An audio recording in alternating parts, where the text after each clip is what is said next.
अस्सलाम वालेकुम जी। सबसे आगे मैं बहुत खुशामदीद, मैं हूँ शिफा यूसुफ सईद और मैं हूँ वैस मंगलवाला। मेरी तरफ से भी आप सबको अस्सलाम वालेकुम। खुदा का शुक्र है कि उसने हमें आज की सुबह देखना नसीब फरमाई। आज के प्रोग्राम का आगाज़ बड़ा ही जानदार है, बड़ा ही शानदार है और लगेंगे इधर और चौके लगेंगे इधर। क्या हो गया है भाई?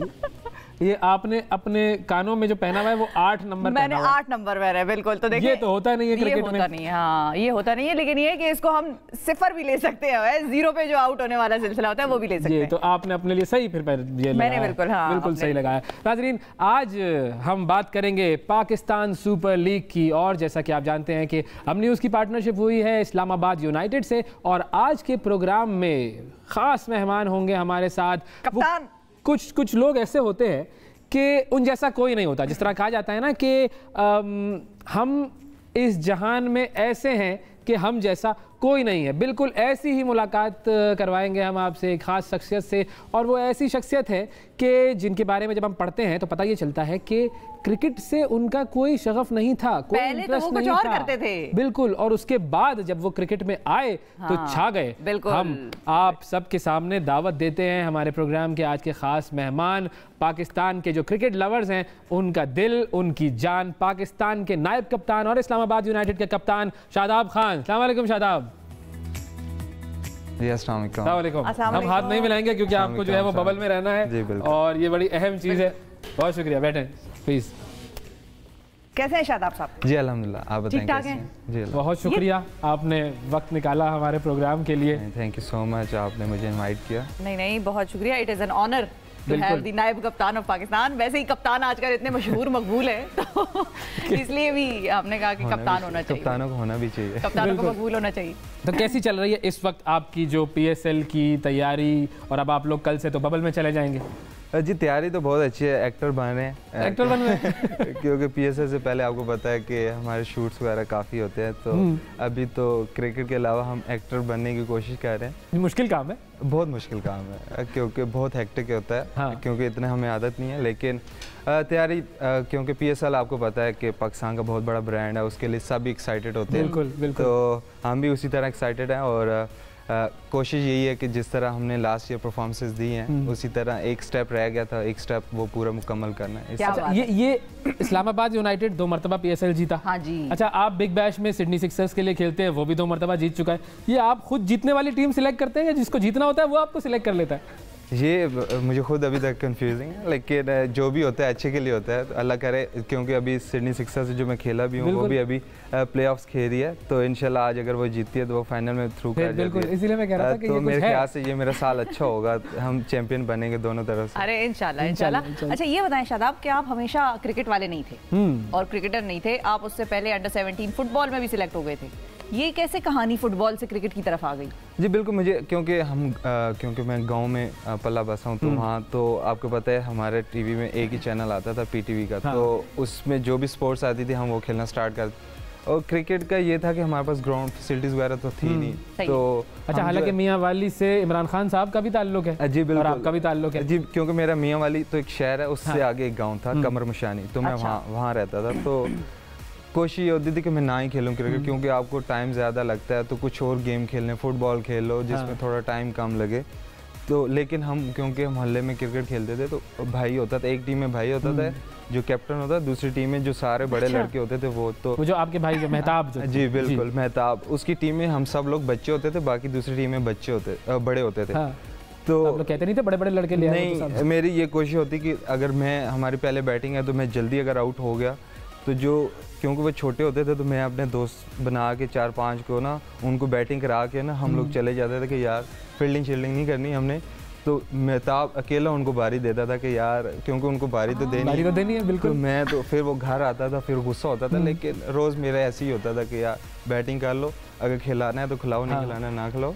बैटिंग करके मैं 4-5 को साथ भी लेके भगा देता था। लेकिन फिर बैटिंग से फिर आप लेग स्पिन की तरफ आ गए। और लेग स्पिन भी आपने ऐसी की कि बड़े बड़ों को पीछे छोड़ दिया। जी बिल्कुल, क्योंकि आपको पता है जब हम शिफ्ट हुए रावलपिंडी में, तो टेप बॉल क्रिकेट में आपको पता है फास्ट बॉलिंग करनी पड़ती है, वरना आपको मार पड़ती है। तो मैं फास्ट बॉलिंग करता था, और जो हमारा एक क्लब था सिद्दीक अकबर, मैंने उधर से स्टार्ट किया। तो वो मुझे बुलाते थे कि यार यंगस्टर है तो आज है हमारी टीम से खेल ले। तो मैं जाता था, लेकिन मेरी जान छुड़ाता था कि यार ये पूरा दिन कैसे मैं क्यों इतनी ज़्यादा बॉलिंग करूं कुछ, क्योंकि आपको फ्यूचर का नहीं पता। बिल्कुल। और मुझे ऐसा था भी नहीं कि मैंने पाकिस्तान के लिए खेलना है, ये वो कुछ ऐसा। तो मैं जाता था कभी कभार, तो रेलवे ग्राउंड था, उसमें ना रेलवे हॉस्पिटल भी है। तो 2 ग्राउंड है, एक बड़ा ग्राउंड है जहाँ हार्ड बॉल खेली जाती है, और एक छोटा ग्राउंड है वो दूर है। अच्छा। तो वो वहाँ पे फुटबॉल खेलते, टेप बॉल क्रिकेट होती थी। तो मैं ना कोशिश करता, जैसे ही बड़े ग्राउंड में एंटर होता था मैं रेलवे हॉस्पिटल में चला जाता। अच्छा। वरना आपको सीधा जाओ तो 5 मिनट का फासला है, तो मैं आधे घंटे का फासला लंबा रूट लेकर जाती, लंबा रूट लूँ कि हार्ड बॉल वाले मुझे देखे नहीं और वो मुझे बुला ना ले। तो मैंने टेप बॉल और फुटबॉल खेली, मैंने क्रिकेट नहीं खेली। अच्छा। लेकिन आप आ गए उधर ही जहाँ पे आपका नसीब जुड़ा हुआ था, जिस चीज से सारी शोहरत आपकी जो है वो क्रिकेट से जुड़ी हुई थी। अच्छा, नाजरीन को भी हम ये बता दें कि हम आपके दरमियान और आपके फेवरेट प्लेयर के दरमियान हाइल नहीं होंगे। हम आपसे कॉल्स पर इनकी बात जरूर कराएंगे। हमारा नंबर चला दें स्क्रीन पे, जो अपने शादाब से बात करना चाहे वो जरूर हमें कॉल कर सकते हैं। शादाब हमारा ये कैमरा है आज भाई, आज हमारा ये कैमरा, बिल्कुल ये वाला, इधर वाला नहीं है। ठीक है, ठीक है, ओके। अच्छा, तो जब आप क्रिकेट की तरफ आ गए, पहला जो आपका मेजर जो स्टैंड जिसको हम कहें वो अंडर 19 वाला वर्ल्ड कप था? नहीं, मैं उससे पहले अंडर 16 खेला था, रीजनल। अच्छा। पहले रीजनल क्रिकेट होती थी, इंटरनेशनली वो अंडर 19 वाला नहीं, अंडर 17 में इंटरनेशनल। अच्छा, ओके। तो अंडर 16 में मैं खेला, परफॉर्म किया, लेकिन उसके बाद भी मेरा ऐसा नहीं था कि माइंड मैंने ना पाकिस्तान, हालांकि मैं रीजनल खेल गया था, लेकिन मेरी कोशिश होती थी कि नॉर्मल बस कोई मतलब कोई बहुत ज्यादा लगाव आपको था नहीं गेम से। अगर लगाव होता तो फिर क्या कर जाते आप भाई? खेल, लेकिन मैंने जब मुझे लगाव आया तो उसके बाद फिर अल्हम्दुलिल्लाह। कौन सा मोमेंट था जब आपको लगा कि बस अब तो यही है? मुझे लगता है कि जब ना मैं अंडर 16 खेल के आया था, हमारी एकेडमी होती क्यों मैंने टॉप किया था। अच्छा। तो एनसी में जाते, जो टॉप प्लेयर्स होते हैं वो एनसी में जाते हैं हमारे नेशनल क्रिकेट एकेडमी में। तो मैं जब वहाँ से वापस आया ना, तो मुझे लगा कि शायद मेरे में कुछ है, तभी मैं इस लेवल पे जा रहा हूँ। सही है। तो मैं कोशिश करता था कि ना बड़े प्लेयर थे जो हमारे टेस्ट क्रिकेटर हो पिंडी के, उनको ना बॉलिंग कराऊं, तो उससे ना मुझे आइडिया होगा कि मैं इस कैलिबर का बॉलर हूँ तो ठीक है मेहनत करूँ, वरना नहीं हूँ तो रहने दूँ। तो मैं उमर अमीन को, क्योंकि वो खेल के तो उनको मैं जब बॉलिंग करने जाता था तो उन्होंने मुझे कहा कि यार आपका ना, क्योंकि वो उस टाइम डिपार्टमेंट क्रिकेट होती तो उसने मुझे, वो पोर्ट कासिम से खेलते थे कि मैं तुम्हारी बात करता हूँ तो तुम खेल जाओगे क्योंकि तुम्हारे में है इस तरह। तो उस टाइम मुझे लगा कि अगर ये टेस्ट क्रिकेट को मैं बॉलिंग कर सकता हूँ तो बस फिर तो मेरे में कुछ है। तो उसके बाद फिर आपको पता मेहनत एक्स्ट्रा कर दी, फिर मैंने अंडर 19 में रीजनल में रिकॉर्ड बनाया, फिर मैं पाकिस्तान बस फिर तो रेस्ट इज हिस्ट्री ना, रेस्ट इज हिस्ट्री अल्हम्दुलिल्लाह। लेकिन ये है कि ये बताएं आपको बाबर क्यों कह रहे हैं बुड्ढा हो गया है? बुड्ढा वो क्या बात थी? आप क्यों बुड्ढा क्यों हो गए? वो इस सेंस में कह रहे थे क्योंकि जब मैं नया आया था तो वो मैं ना रन आउट करता था। अच्छा। वो वाले जो भी मिलते तो, लेकिन वो आपको पता है थोड़ा सा वार्म अप मैच हो तो थोड़े ना एनर्जी लेवल वैसी नहीं होती। तो मैं भी उस चीज़ का वेट कर रहा था, कोई ऐसी चीज़ मैं करूं जिस पे ना मैं उसको बताऊं कि मैं अभी बुढ़ा नहीं हुआ। तो लेकिन क्योंकि मैं उसको खुद बहुत तंग करता हूं, क्योंकि मैं फील्डिंग में ना वो कैप्टन भी है, जब वो क्योंकि पहले कैप्टन नहीं था तो हम शुरू से इकट्ठे खेले, तो क्योंकि मैं उस पर गुस्सा भी होता था फील्डिंग पे कि अगर वो कोई भी प्लेयर, स्पेशल बाबर नहीं कोई भी प्लेयर अगर वो फील्डिंग में एफर्ट नहीं करता तो मैं सैफी भाई, क्योंकि सैफी भाई के मैं साथ होता था तो सैफी भाई को मैं ना थोड़ा करता था कि इनको डांटे, ये ढीले हो रहे हैं इनको डांटे। क्योंकि सैफी भाई ने बाबर और मुझे, जो दूसरों की भी होती थी ना, क्योंकि हम रोकते थे सैफी भाई को कि आपने गुस्सा नहीं करना, तो अगर वो दोबारा गलती होती थी तो फिर हम दोनों पे होता था। अच्छा, जो गुस्सा होना है वो फिर हम दोनों पे, आप लोगों पर हमारे पे होता था। बाबर का इमाम था कि अगर इमाम ने कोई गलती की है तो सैफी भाई कहते थे कि यार जाओ उसको समझाओ, अगर तुम्हारी बात नहीं सुन रहा ना, अगर दोबारा गलती की तो फिर मैं चला जाऊँ। अच्छा। और सैफी भाई जब गुस्सा करते फिर गुस्सा तो उनका सारी दुनिया जानती। इस तरह फास्ट बॉलर थे, हसन था, फहीम था, तो वो मुझे बता देते कि अभी जाओ ये गलती कर रहा है, ढीला हो रहा है, तो अगर मैं फिर चला गया फिर मसला होगा। तो मैं कोशिश नहीं आप नहीं जाए, मैं जा, हम देख लेते हैं। तो अगर अगली बारी भी गलती हुई है तो फिर हम दोनों की शामत है। क्या बात है। अच्छा, हमारे साथ एक कॉलर भी है, मिसेस जफर हैं जी। अस्सलाम वालेकुम। अस्सलाम वालेकुम मिसेस जफर, कॉल ड्रॉप हो गई है। ओके, कॉल ड्रॉप हो गई है। मोहम्मद तनवीर साहब हैं जी सरगोदा। अस्सलाम वालेकुम। वालेकुम सलाम। शादाब भाई से बात करनी है, उनको शादाब भाई इधर ही हैं, बिल्कुल आप बात करें। अच्छा शादाब भाई, अस्सलाम वालेकुम। वालेकुम सलाम, कैसे हैं भाई? ठीक ठाक सरगोदा से तनवीर बात करूँ। अच्छा मुझे ये बताएं कि जब आप पाकिस्तानी टीम में होते हैं उस वक्त आप 6वें या 7वें नंबर पर बैटिंग के लिए आते हैं, लेकिन जब आप यूनाइटेड में एज अ कैप्टन होते हैं और उस वक्त आप 1 डाउन या कभी कभी ओपनर, और आपके ये क्या चक्कर है? ये क्या चक्कर? कप्तानी का नाजायज फायदा उठाते हैं। इमरान नहीं, असल में हमारी टीम का ऐसा कॉम्बिनेशन बना होता है इस्लामा यूनाइटेड का, जिधर ना क्योंकि हम ना डेटा पे जाते हैं तो डेटा को हम बहुत फॉलो करते हैं, तो उस वजह से मैं ऊपर जाता हूँ बैटिंग के लिए कि अगर मैं आउट भी हो जाता हूँ तो उससे टीम को इतना फ़र्क नहीं पड़ता, लेकिन अगर मैं वहाँ जाके तेज़ रन्स करूँगा तो टीम को हेल्प मिलती है। तो मेरी कोशिश होती है कि ऊपर जाके बैटिंग करूँ और टीम को हेल्प करूँ। तो पाकिस्तान टीम में मेरा रोल डिफरेंट है, क्योंकि उधर आपको पता है कि जो पाकिस्तान के बेस्ट प्लेयर्स होते हैं उस नंबर के लिए वो वहाँ पे खेल रहे होते हैं, तो जो मेरा नंबर होता है मेरे ख्याल से मैं उसके लिए बेस्ट प्लेयर हूँ, तो उस वजह से मुझे खिलाया जाता है वहाँ पे। बिल्कुल सही है, और आपने जिस नंबर पे भी खेला है वो फिर कमाल खेला है, चाहे ज़रूरत हो कि किसी ने आखिर में आके छक्के लगाने हैं या जब विकटें लेनी है तो बस फिर शादाब आते हैं और विकटें उड़ाते हैं। हम एक छोटा सा वक्फा लेते हैं, हाँ वक्फे के बाद एक और ख़ास पर्सनैलिटी से हम आपकी मुलाकात करवाएंगे। ये जो किट जो पहनी हुई है शादाब ने इस इस्लामाबाद यूनाइटेड की, बड़ी ख़ास ज़बरदस्त किट है ये, और आर्ट और क्रिकेट का ये इम्तिजाज है। ये किट किसने बनाई है, कैसे बनाई है, उन साहब से भी आपकी मुलाकात कराएंगे, पाकिस्तान के बड़े मशहूर विजुअल आर्टिस्ट जिनको सितारा इम्तियाज़ भी मिला है। कौन है, ब्रेक के बाद मुलाकात करेंगे।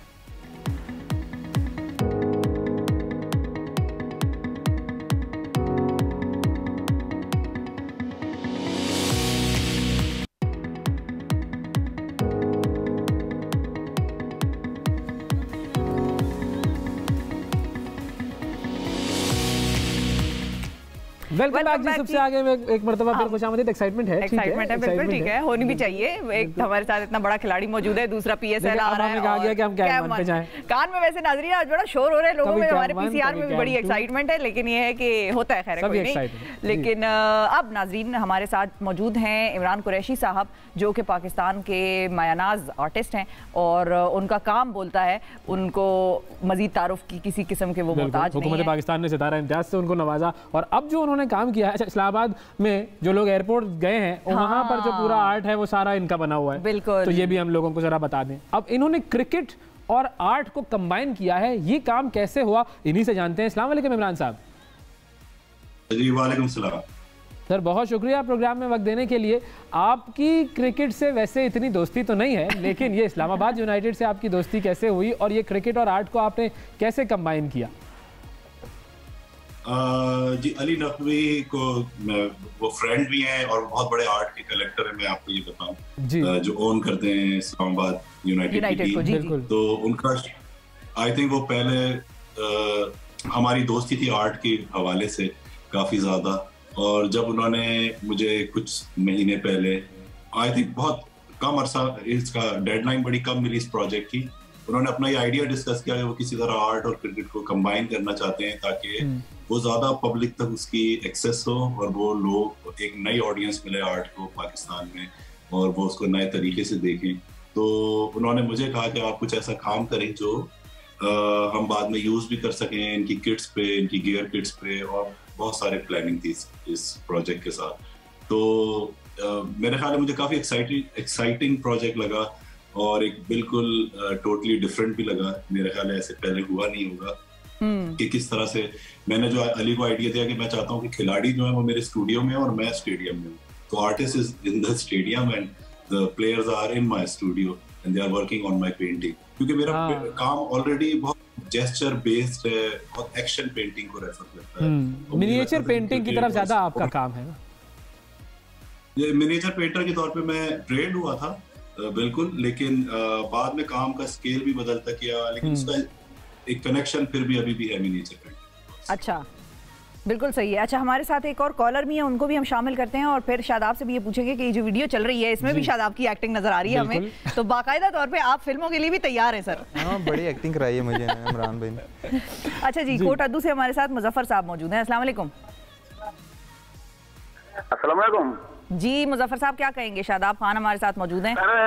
मैं शादाब का वैसे फैन हूँ, मैं आप खुद भी प्लेयर हूँ क्रिकेट का, तो मैंने एक सवाल है, अभी तक वो सेमीफाइनल वाली शिकस्त हमको जो है ना नहीं भूली।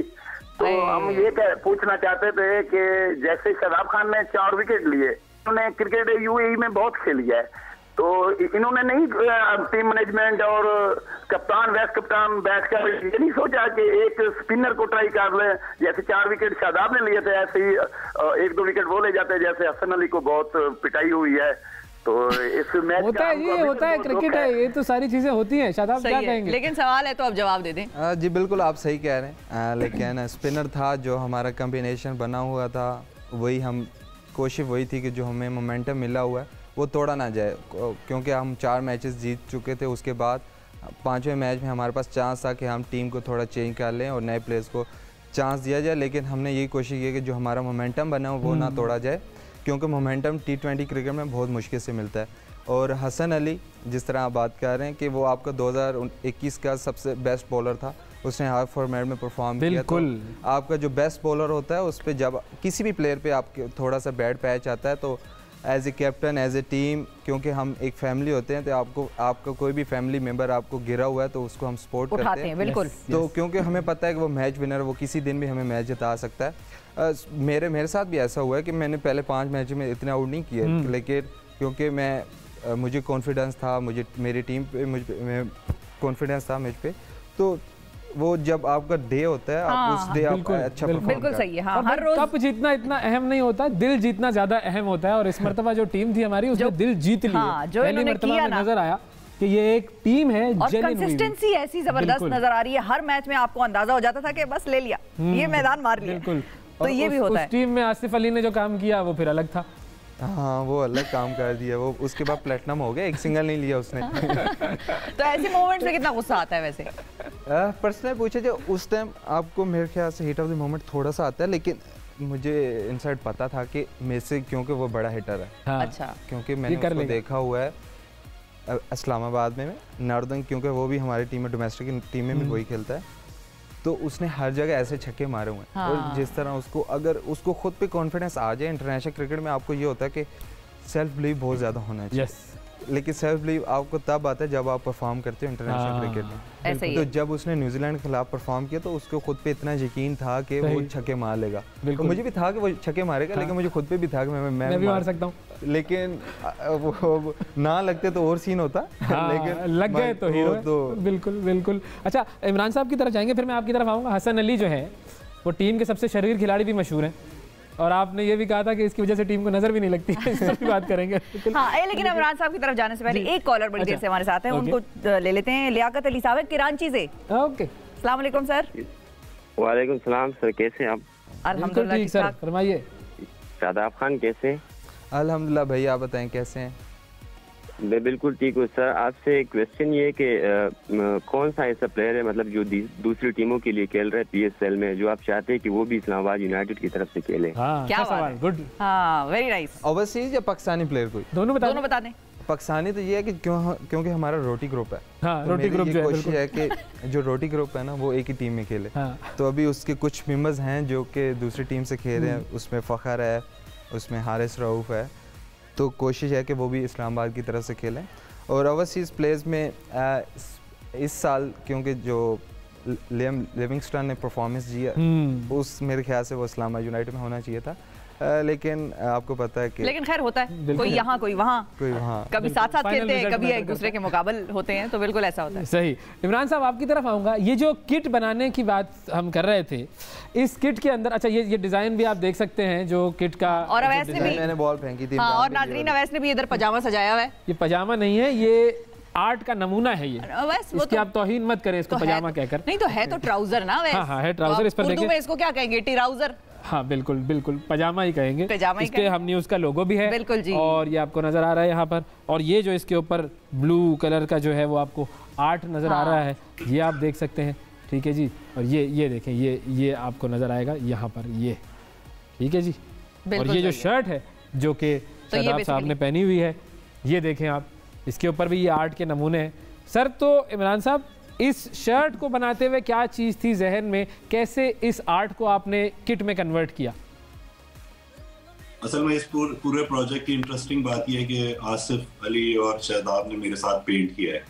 वो जो खेलते हैं, इनकी जो स्किल्स है क्रिकेट खेलने की, एक बॉलर है एक बैट्समैन है, उसको मैंने किसी एक तरह से ट्रांसफर किया कैनवस के ऊपर, क्योंकि जो बॉल थी उसमें वो पेंट में हमने भिगो के और उसके साथ क्रिकेट खेला, तो वो जहां जहां लगती थी वो अपने इंप्रेशंस छोड़ती थी। उसके बाद फिर मेरा काम शुरू हुआ। अच्छा, ये सबसे लंबा मैच था? ये सबसे लंबा मैच था मेरे कैरियर का, 12 घंटे। सबसे लंबा मैच था और बहुत छोटी जगह पे था। तो क्योंकि हमने इसको ऑथेंटिक रखा, मैंने कहा इसको करना अपने स्टूडियो में, ये क्योंकि हमें रिकॉर्ड भी करना था, बड़े चैलेंजेस थे, लेकिन हमने किया इसको। मेरे जो स्टूडियो है लाहौर में, उसी के अंदर हमने ये पेंट किया और काफी एक हिस्टोरिक मूवमेंट थी वो, जिसमें ये दोनों क्रिकेटर्स मेरे कैनवस के ऊपर पेंट कर रहे थे। और उसके बाद फिर मैंने इसकी डिटेलिंग की, जो मिनिएचर का जो स्टाइल है उसमें वो पत्ते, मैंने उसके लैंडस्केप से ये लीव्स और फॉलिएज को पेंट किया हुआ है। जो ब्लू कलर है, यूजुअली मैं मशहूर हूँ रेड कलर से, जो खून को रिप्रेजेंट करता है, जो वायलेंस को रिप्रेजेंट करता है, लेकिन यहाँ पे ब्लू यूज हुआ है, जो ज्यादा पीस की तरफ है, जो ज्यादा लाइफ की तरफ आइडिया है, जो ज्यादा हार्मनी की तरफ मैं बात कर रहा हूँ। तो इस तरह से ये एलिमेंट्स मैंने यूज किए हैं जो आपको नजर आते हैं, क्योंकि जब बॉल हिट करती थी सरफेस पे, तो अगर वो दीवार पे कैनवस है तो वो एक फर्क तरह से एक्ट करता था, जैसे कि आप इनकी वर्गियों में देख रहे हैं कि वो ड्रिप होकर नीचे की तरफ जा रहा है। जबकि इनकी जो इनकी प्रैक्टिस किट है उस पर आप देखते हैं वो जमीन पे कैनवस था, तो उसके जो स्ट्रोक है वो टोटली डिफरेंट है। वो लगता है जैसे बॉल मूव करके जा रही है, या बैट्समैन किस तरह से हिट करता है, बॉल रोल करती है, उसकी लाइनें बनती जाती हैं। तो ये 2 डिफरेंट इमेजेस थे, जिनको 2-3 डिफरेंट इमेजेस थे जिनको हमने डिफरेंट चीज़ों पे, हुडीज पे, जिपर पे, टी शर्ट्स पे, पजामे पे इस्तेमाल किया उस चीज़ की रिक्वायरमेंट के हिसाब से। और सर वाकई ये जो आर्ट का नमूना जो आपने क्रिएट किया है, मतलब इससे पहले मुझे तो नहीं याद पड़ता कि मैंने कभी इस तरह की किट क्रिएटिव है भाई, क्रिएटिविटी की एक पीक है जो कि हमें इस किट पर नजर आ रही है। ऑफिशियल किट में थोड़ी सी रिक्वायरमेंट थी कि स्पॉन्सर्स के नाम है, लोगोज हैं, तो मैं रिस्ट्रिक्ट था, लेकिन जो प्रैक्टिस किट है उसमें मुझे अली रखने ने कहा जो मर्जी जिस तरह मर्जी यूज करो, तो मैंने बड़ा वाइडली उन स्ट्रोक्स को, वो जो इंप्रेशन से उनको इस्तेमाल किया। प्रैक्टिस वाली किट पे आप खुल के खेले हैं। आप बिल्कुल वाज़ेह फर्क देखेंगे दोनों किट्स के अंदर। लंबी बैटिंग, लंबी बैटिंग आप कह रहे हैं आपने। ये गुस्सा भी करते हैं ये बीच में, ये सही नहीं हो रही चीजें, आर्ट सही नहीं बन रहा है? तो नहीं हम खेलते रहे, तो उसमें खेलने में तो खेलते रहे और बन गया, कोच तो बन नहीं सकते। मतलब ऐसा तो नहीं कि इन्होंने कहा कि यार तुम लोग ज्यादा ही खेल रहे हो, इतना मत खेलो। मुझसे खेल रहे हो। मैंने कहा 12 घंटे हो गए, डे नाइट मैच हो गया। जी इमरान साहब। अच्छा, क्रिकेट की टर्म्स तो मुझे इतनी नहीं आती, लेकिन जब ये खेल रहे थे तो आसिफ अली खेलते खेलते बड़े अच्छे इंप्रेशंस थे कैनवस के ऊपर, और मैं बड़ा एक्साइटेड था कि बड़ा अच्छा बनाए। उन्होंने खेलते खेलते बैट से लेके तो उस पेंट को हिलाना शुरू कर दिया, जैसे पता नहीं क्रीज लगाते हैं क्या, मट्टी पे नहीं बैट जैसे चलाते हैं, तो वो सारा पेंट चेंज। मैंने कहा हो ये तो इन्होंने खराब करना शुरू कर दिया है, and he was in a very natural way.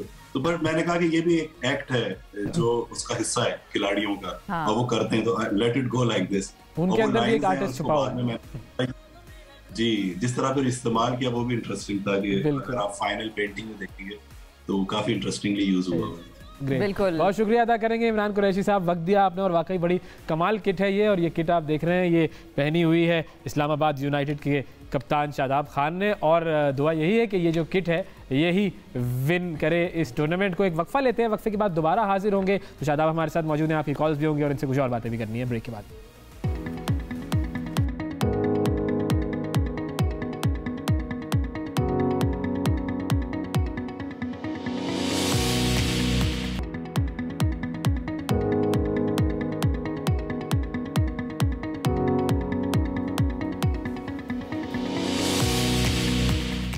Welcome back to the programme नाजरीन। इस्लामाबाद यूनाइटेड के कप्तान शादाब खान हमारे साथ मौजूद हैं। शादाब, ये बताएं आपका फेवरेट प्लेयर क्रिकेट का? Steve Smith. अच्छा, क्यों, वजह क्या? पता नहीं, मुझे शुरू से जब वो लेग स्पिनर भी आया था, हालांकि वो इतना अच्छा नहीं था लेग स्पिनर, लेकिन मुझे शुरू से वो पसंद था। लेकिन उसके बाद अब वो वर्ल्ड क्लास, तो फिर खैर कहां पहुंच गया। वाह, बिल्कुल।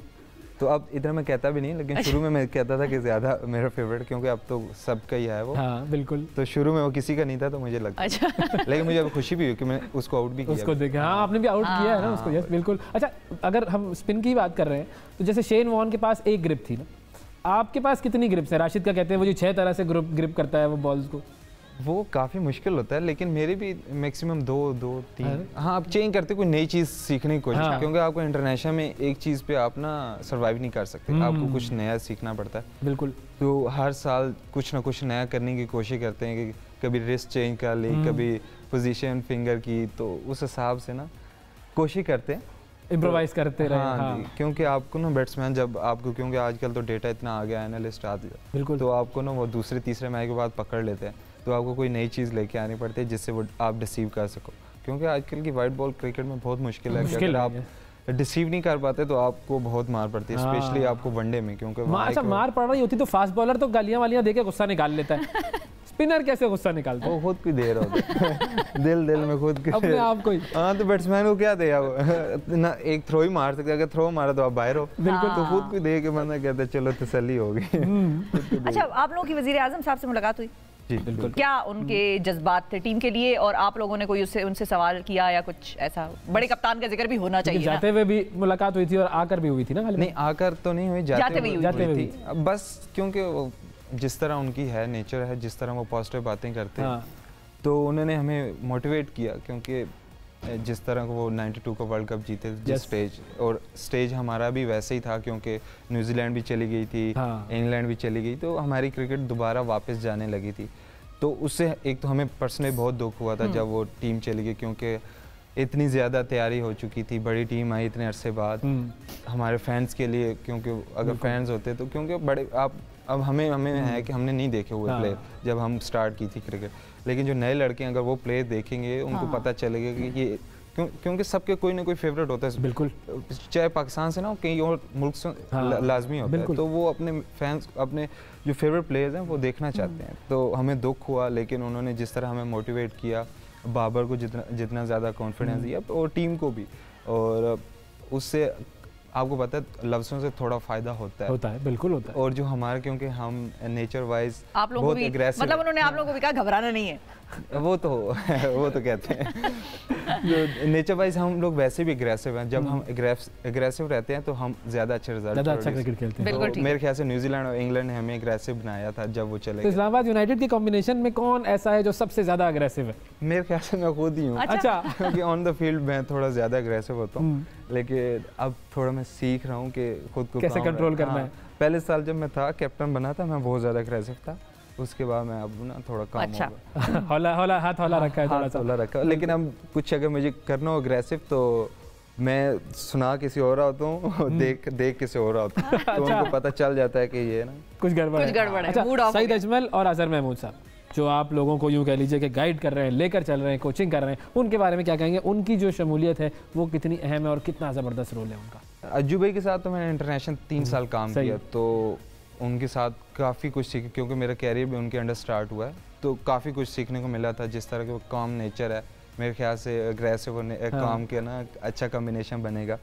दूसरा सईद भाई आपको पता, no doubt legend, Pakistan legend है बिल्कुल, तो उनको क्रिकेट के बारे में बहुत ज़्यादा नॉलेज है, तो कोशिश ये होती है, क्योंकि आपके पास इतना टाइम नहीं होता, लेकिन 1 मंथ होता है, तो कोशिश होती है कि उनका जो माइंड है ना, माइंड को पढ़ा जाए, क्योंकि आप टेक्निकली कोई इतनी आप उनके साथ काम नहीं कर सकते, क्योंकि आपके पास टाइम नहीं होता, तो कोशिश होती है कि जो ऐसे प्लेयर्स होते हैं उनका ना माइंड पढ़ा जाए कि वो इस कंडीशन पे, इस अपोजिशन के खिलाफ कैसे वो अपना माइंड बनाते हैं, और आपको पता है जब आपसे नहीं हो पा रहा होता, जब आप अंडर प्रेशर होते हैं, उस टाइम आपने खुद को काम कैसे रखना है, क्योंकि वो सबसे मुश्किल मरहला होता है आपको, जब आपसे परफॉर्म नहीं होता, आप अंडर प्रेशर जाते हैं, तो खुद को कैसे उठाना है, बिल्कुल, तो वो आप प्लेयर से बात करके आपको हेल्प मिले, ये गेम है कि कैसे नीचे से ऊपर आना है। बिल्कुल। अच्छा, हमारे साथ कॉलर है रिजवान साहब लाहौर से। अस्सलाम वालेकुम। अच्छा, ड्रॉप हो गई, कोई और नहीं है क्या? सही है, चलो अच्छी बात है, कॉल ड्रॉप हो गई तो हम सही। अच्छा, फाइनली हम अगर, क्योंकि हमारे प्रोग्राम का वक्त जो है वो हमारे लिए कभी कभी बड़ा मुश्किल मरहला हो जाता है कि हम गुफ्तगू बहुत सारी करना चाह रहे होते हैं, और लेकिन वक्त की किल्लत जो है वो बस रुकना होता है। जो इस वक्त जो आपका टीम कॉम्बिनेशन है, जो खिलाड़ी आपके पास हैं, एलेक्स हेल भी, आसिफ भी, आजम भी, वसीम भी, बहुत सारे आपकी जो सारी जो टीम कॉम्बिनेशन है उसको आप कैसा देख रहे हैं? वो जो टीम कॉम्बिनेशन है कितना इफेक्टिव साबित होगा वो बाकी टीमों के कंपैरिजन में अगर देखें? क्योंकि मेरे ख्याल से जो हमने पिछले साल खेला था, क्योंकि हमारा डेटाबेस हमारी वो फ्रेंचाइज है, तो हम कोशिश करते हैं कि हमने एग्रेसिव क्रिकेट खेली है, तो उस हिसाब से हम टीम बनाते हैं, और जो रिटेंशन होती है आपको पता है 8 से ज़्यादा आप कर नहीं कर सकते बिल्कुल, तो हम 8 ऐसे प्लेयर्स जो हम चाह रहे होते हैं, जो हमारे प्लेइंग 11 होती है, और हमारे जो कोर है हम उनको नहीं छोड़ना चाहिए। अच्छा। और जो क्योंकि हमारे साथ और हमारी ये भी कोशिश होती है जो हमारे साथ खेल चुके हैं, क्योंकि वो फैमिली को उन्होंने समझ चुके हैं, हम भी उनको समझ चुके हैं, तो कोशिश होती है कि उनको वापस लिया जाए, क्योंकि वो नो डाउट वो अच्छे प्लेयर होते हैं, तभी वो पहले आप पिक करते हैं। तो जो अभी हमारा कम्बिनेशन बना हुआ है, हमारे डेप्थ बैटिंग में लंबी है, हमारे ऑलराउंडर ज़्यादा है। T20 क्रिकेट में आपको ऑलराउंडर से टीम ज़्यादा चाहिए होती है, बिल्कुल। तो हमारे ऑलराउंडर्स काफ़ी ज़्यादा हैं, तो उससे हमारी टीम को ना दोनों चीज़ों में ना डेप्थ मिल रही है, तो वो हमारे उस हिसाब से ना हमारा कम्बिनेशन बहुत एडवांटेज है और इंशाल्लाह ये एडवांटेज जो है ये कारगर साबित होगा। बहुत बहुत शुक्रिया अदा करेंगे शादाब आपका, वक्त दिया आपने, it was an honour to meet you, और बस ग्राउंड में उतरें और छा जाए, छा जाए। बिल्कुल। नाजरीन, शादाब खान हमारे साथ मौजूद थे, आपने भी गुफ्तगू की, हमने भी गुफ्तगू की, वाकई बड़े मज़ेदार सेगमेंट रहा ये। वक्फा लेते हैं, वक्फे के बाद दोबारा हाजिर होंगे। स्टे विद अस।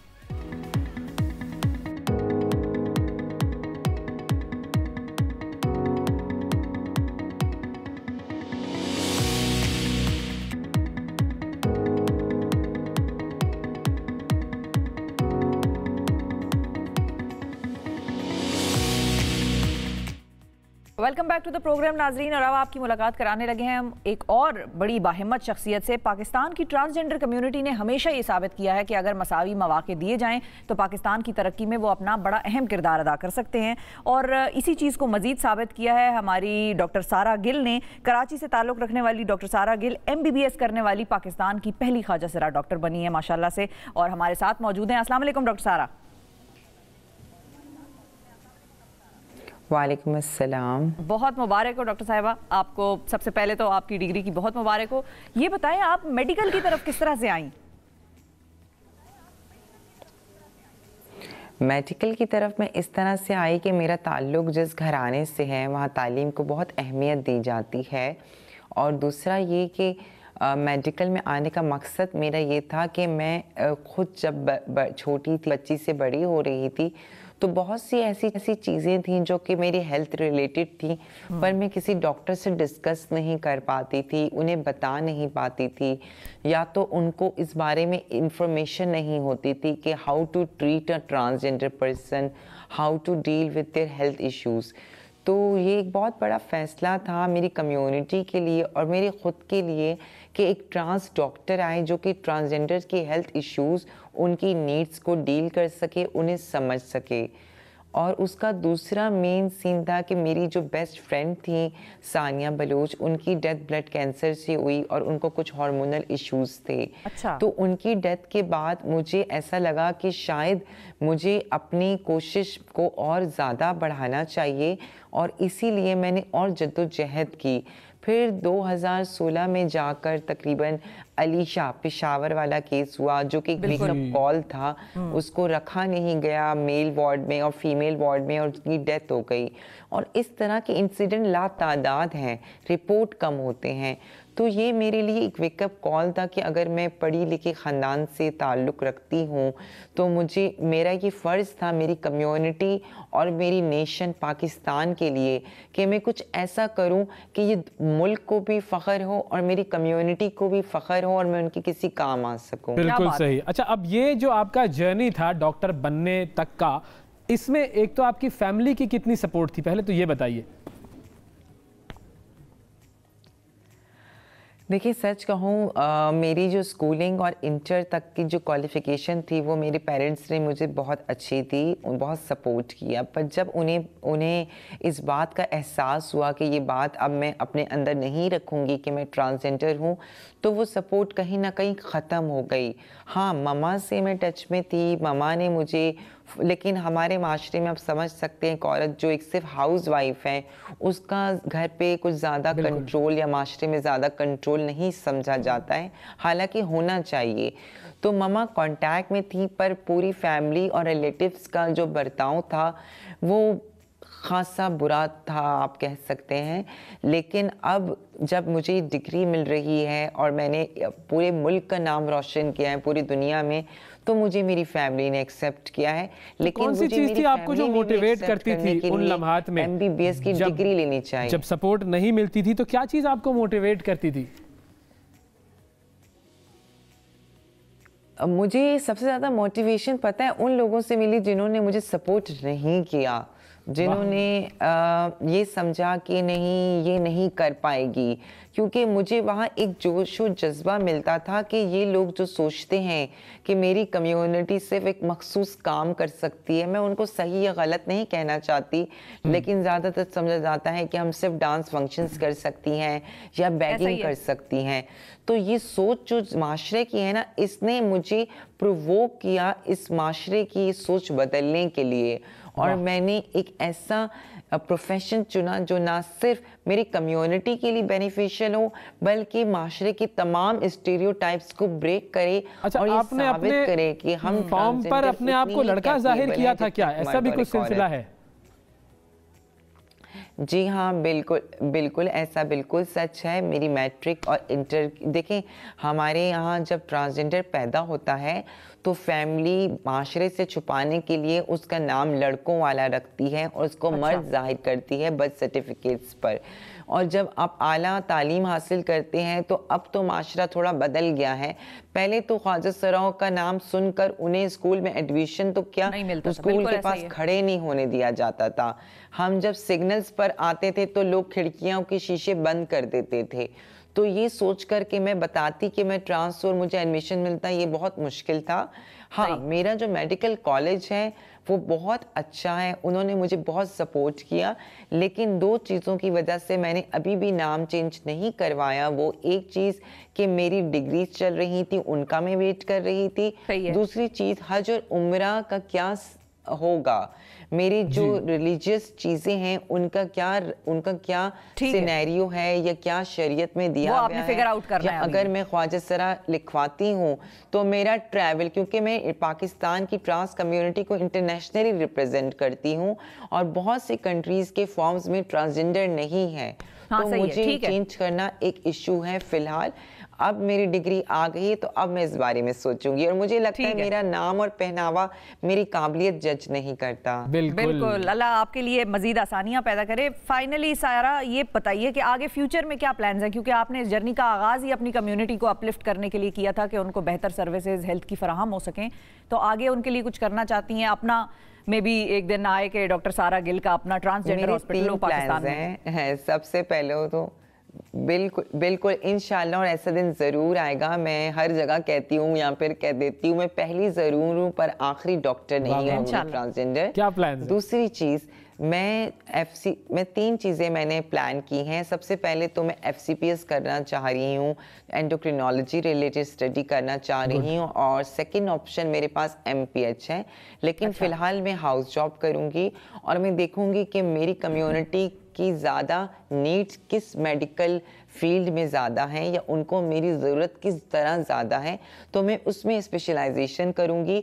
और ना सिर्फ मैं अपनी कंट्री का, बल्कि जिस तरह अभी मैं मुल्क में गिनी चुनी ट्रांसजेंडर डॉक्टर्स होंगी पूरे कंट्री में, दुनिया में, और पाकिस्तान का नाम उनमें आया है, तो as a national hero, as a national pride मैं अपने मुल्क का नाम भी और रोशन करना चाहूँगी कि एक सक्सेसफुल ट्रांस डॉक्टर बनना चाहूँगी मैं। इंशाल्लाह डॉक्टर सारा, आप अपना नाम तो बताएं जिस नाम से आपने अपने आप को एनरोल किया हुआ था। मेरे नाम अली के नाम से मैंने एनरोल किया हुआ है। वैसे पूछना नहीं चाहिए, बहुत जेंडर इनसेंसिटिव क्वेश्चन था, पर मैं फिर भी आंसर कर देती हूं। मैं बिल्कुल, it was not meant to offend you, लेकिन ये कि मैं सिर्फ लोगों के सामने ये बात लाना चाह रहा था कि देखें किस तरीके से लोगों को किसी ट्रांस से आप ये मत पूछिएगा, अपना नाम बदल कर सामने आना पड़ता है दुनिया के। एंड आई एम सॉरी अगर आपको इसमें कोई किसी भी किस्म की बात बुरी लगी हो, लेकिन हम आपके लिए दुआगो हैं। बिल्कुल ऐसा करना पड़ता है, बिल्कुल। और हमारी दुआ ये है कि जितने भी आपके इरादे हैं अल्लाह ताला उनको कामयाब करे और आप अपनी कम्युनिटी के लिए एक बेहतरीन मिसाल साबित हो, पाकिस्तान का नाम पूरी दुनिया में रोशन करें। बहुत शुक्रिया अदा करेंगे। सारा गिल हमारे साथ मौजूद थी, डॉक्टर सारा गिल। और वक्फा लेते हैं नाजरीन, वक्फे के बाद दोबारा हाजिर होते हैं। स्टे विद अस।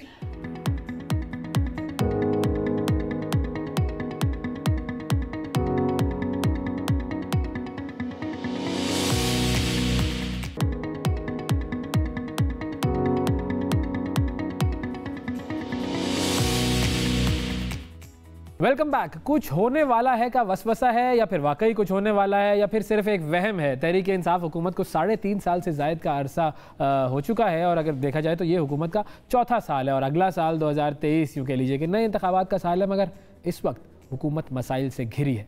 महंगाई, बेरोजगारी, गैस की कमी और IMF की शराइत बहुत बड़े बड़े मसाइल हैं, जबकि दूसरी जानिब अपोजिशन भी हुकूमत के खिलाफ सड़कों पर निकलने को तैयार है और एक मरतबा फिर हुकूमत गिराने का ऐलान कर दिया गया है। मगर क्या ये कामयाबी इनके नसीब में आएगी या नहीं? हमारे साथ सियासी मामलात पर गुफ्तगू करने के लिए मौजूद हैं मारूफ सहाफ़ी और तज्ज़ियाकार जनाब इरशाद भट्टी साहब। अस्सलाम वालेकुम सर। Thank you. अस्सलाम वालेकुम। कैसे हैं आप सर? ठीक ठाक हैं? सुबह सुबह उठ गए सही तरह? बड़ा मुश्किल कसम से इस वक्त तो यानी बैटरी नहीं चार्ज हो रही ना, और मुझे अजीब सा लग रहा है कि जैसे मैं ख्वाब में बात कर और ये मैं बताना चाहता हूँ, शिफा यूसुफजई के अलावा कोई भी बुलाता, मेरा इदारा नहीं, वो तनख्वाह वो तो ज़ाहिर है, तो बाकी मैं ना आता। तो बस ये शिफा को क्रेडिट जाता है। नहीं ऑनर्ड टू हैव यू। नहीं ये हमारे लिए बहुत गालियां खाती हैं ट्विटर पे, हमारे लिए बहुत प्रॉब्लम्स करती हैं। बिल्कुल नहीं सर, देखिए एक होता है सच का साथ देना, एक होता है ठीक बंदे का साथ देना। तो आप साथ दे दे, चाहे गालियां आए, तोपे आए, गोले आए, जो भी फ्रीडम ऑफ एक्सप्रेशन भी तो कोई चीज होती है ना। आजाद आपने बात की कर दी, इसको रहने दें, ये पढ़ी लिखी फ्रीडम ऑफ एक्सप्रेशन कुछ नहीं होता। नहीं लेकिन सर अब आप हैं मिसाल के तौर पे, सहाफत पाई की करते हैं, तज्जिया आपका बड़ा मशहूर है, हर चैनल पे एक डिमांड है भाई भट्टी साहब को ले लो, इरशाद भट्टी को ले लो, यार इरशाद भट्टी को। आप कैसे सहाफत की तरफ आए? पता नहीं, पिंडी भटियां से आप सोचें 6 किलोमीटर दूर एक पिंड हो जनियोट रोड पे, और मैं सोचता हूँ कि हमारे एक मरतबा मैंने अपने एक पिंड के पटवारी, ये दूसरे पटवारी ने पिंड के पटवारी से देखा कि उसके पास ढेर सारे पैसे हैं मोटरसाइकिल पे। तो 2 साल मैं ख्वाब देखता रहा कि पटवारी बनना बड़ा होकर, शुक्र है नहीं बना, वरना नून लीग या उधर होता वो छोड़ दे खैर। तो फिर अच्छा उसके बाद क्या हुआ, उसके बाद एक मरतबा एक पुलिस वाला एक मोटे ताज़े मुलजम को हथकड़ी लगा के हमारे पिंड में आया, और वो नीचे बैठा मुलजम, वो ऊपर मंजी पे बैठा चारपाई।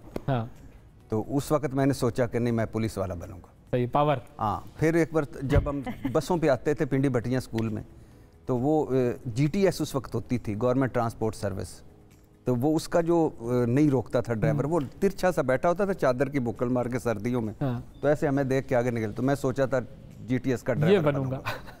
तो यानी कोई कुछ भी नहीं था। ये मैं कह रहा हूँ कि सब कुछ बिलीव मी अल्लाह का फजल है।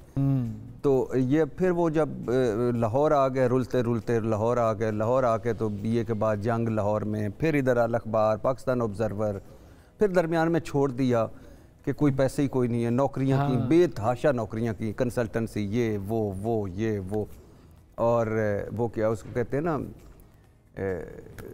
बहुत सारे काम किए लाहौर में। रेडियां लगाई, सब्जियां बेची, पता नहीं क्या क्या किया इस जिंदगी में। अब यहाँ पर पहुँच के सेटिस्फाइड है? हाँ अब तुम, और नहीं फिर मुझे लगता था, जब मैं सुनता था ना, मैं करता था नहीं ये बात सच्ची नहीं है, ये सच्ची नहीं, सच कहना चाहिए, सच के करीब रहना चाहिए।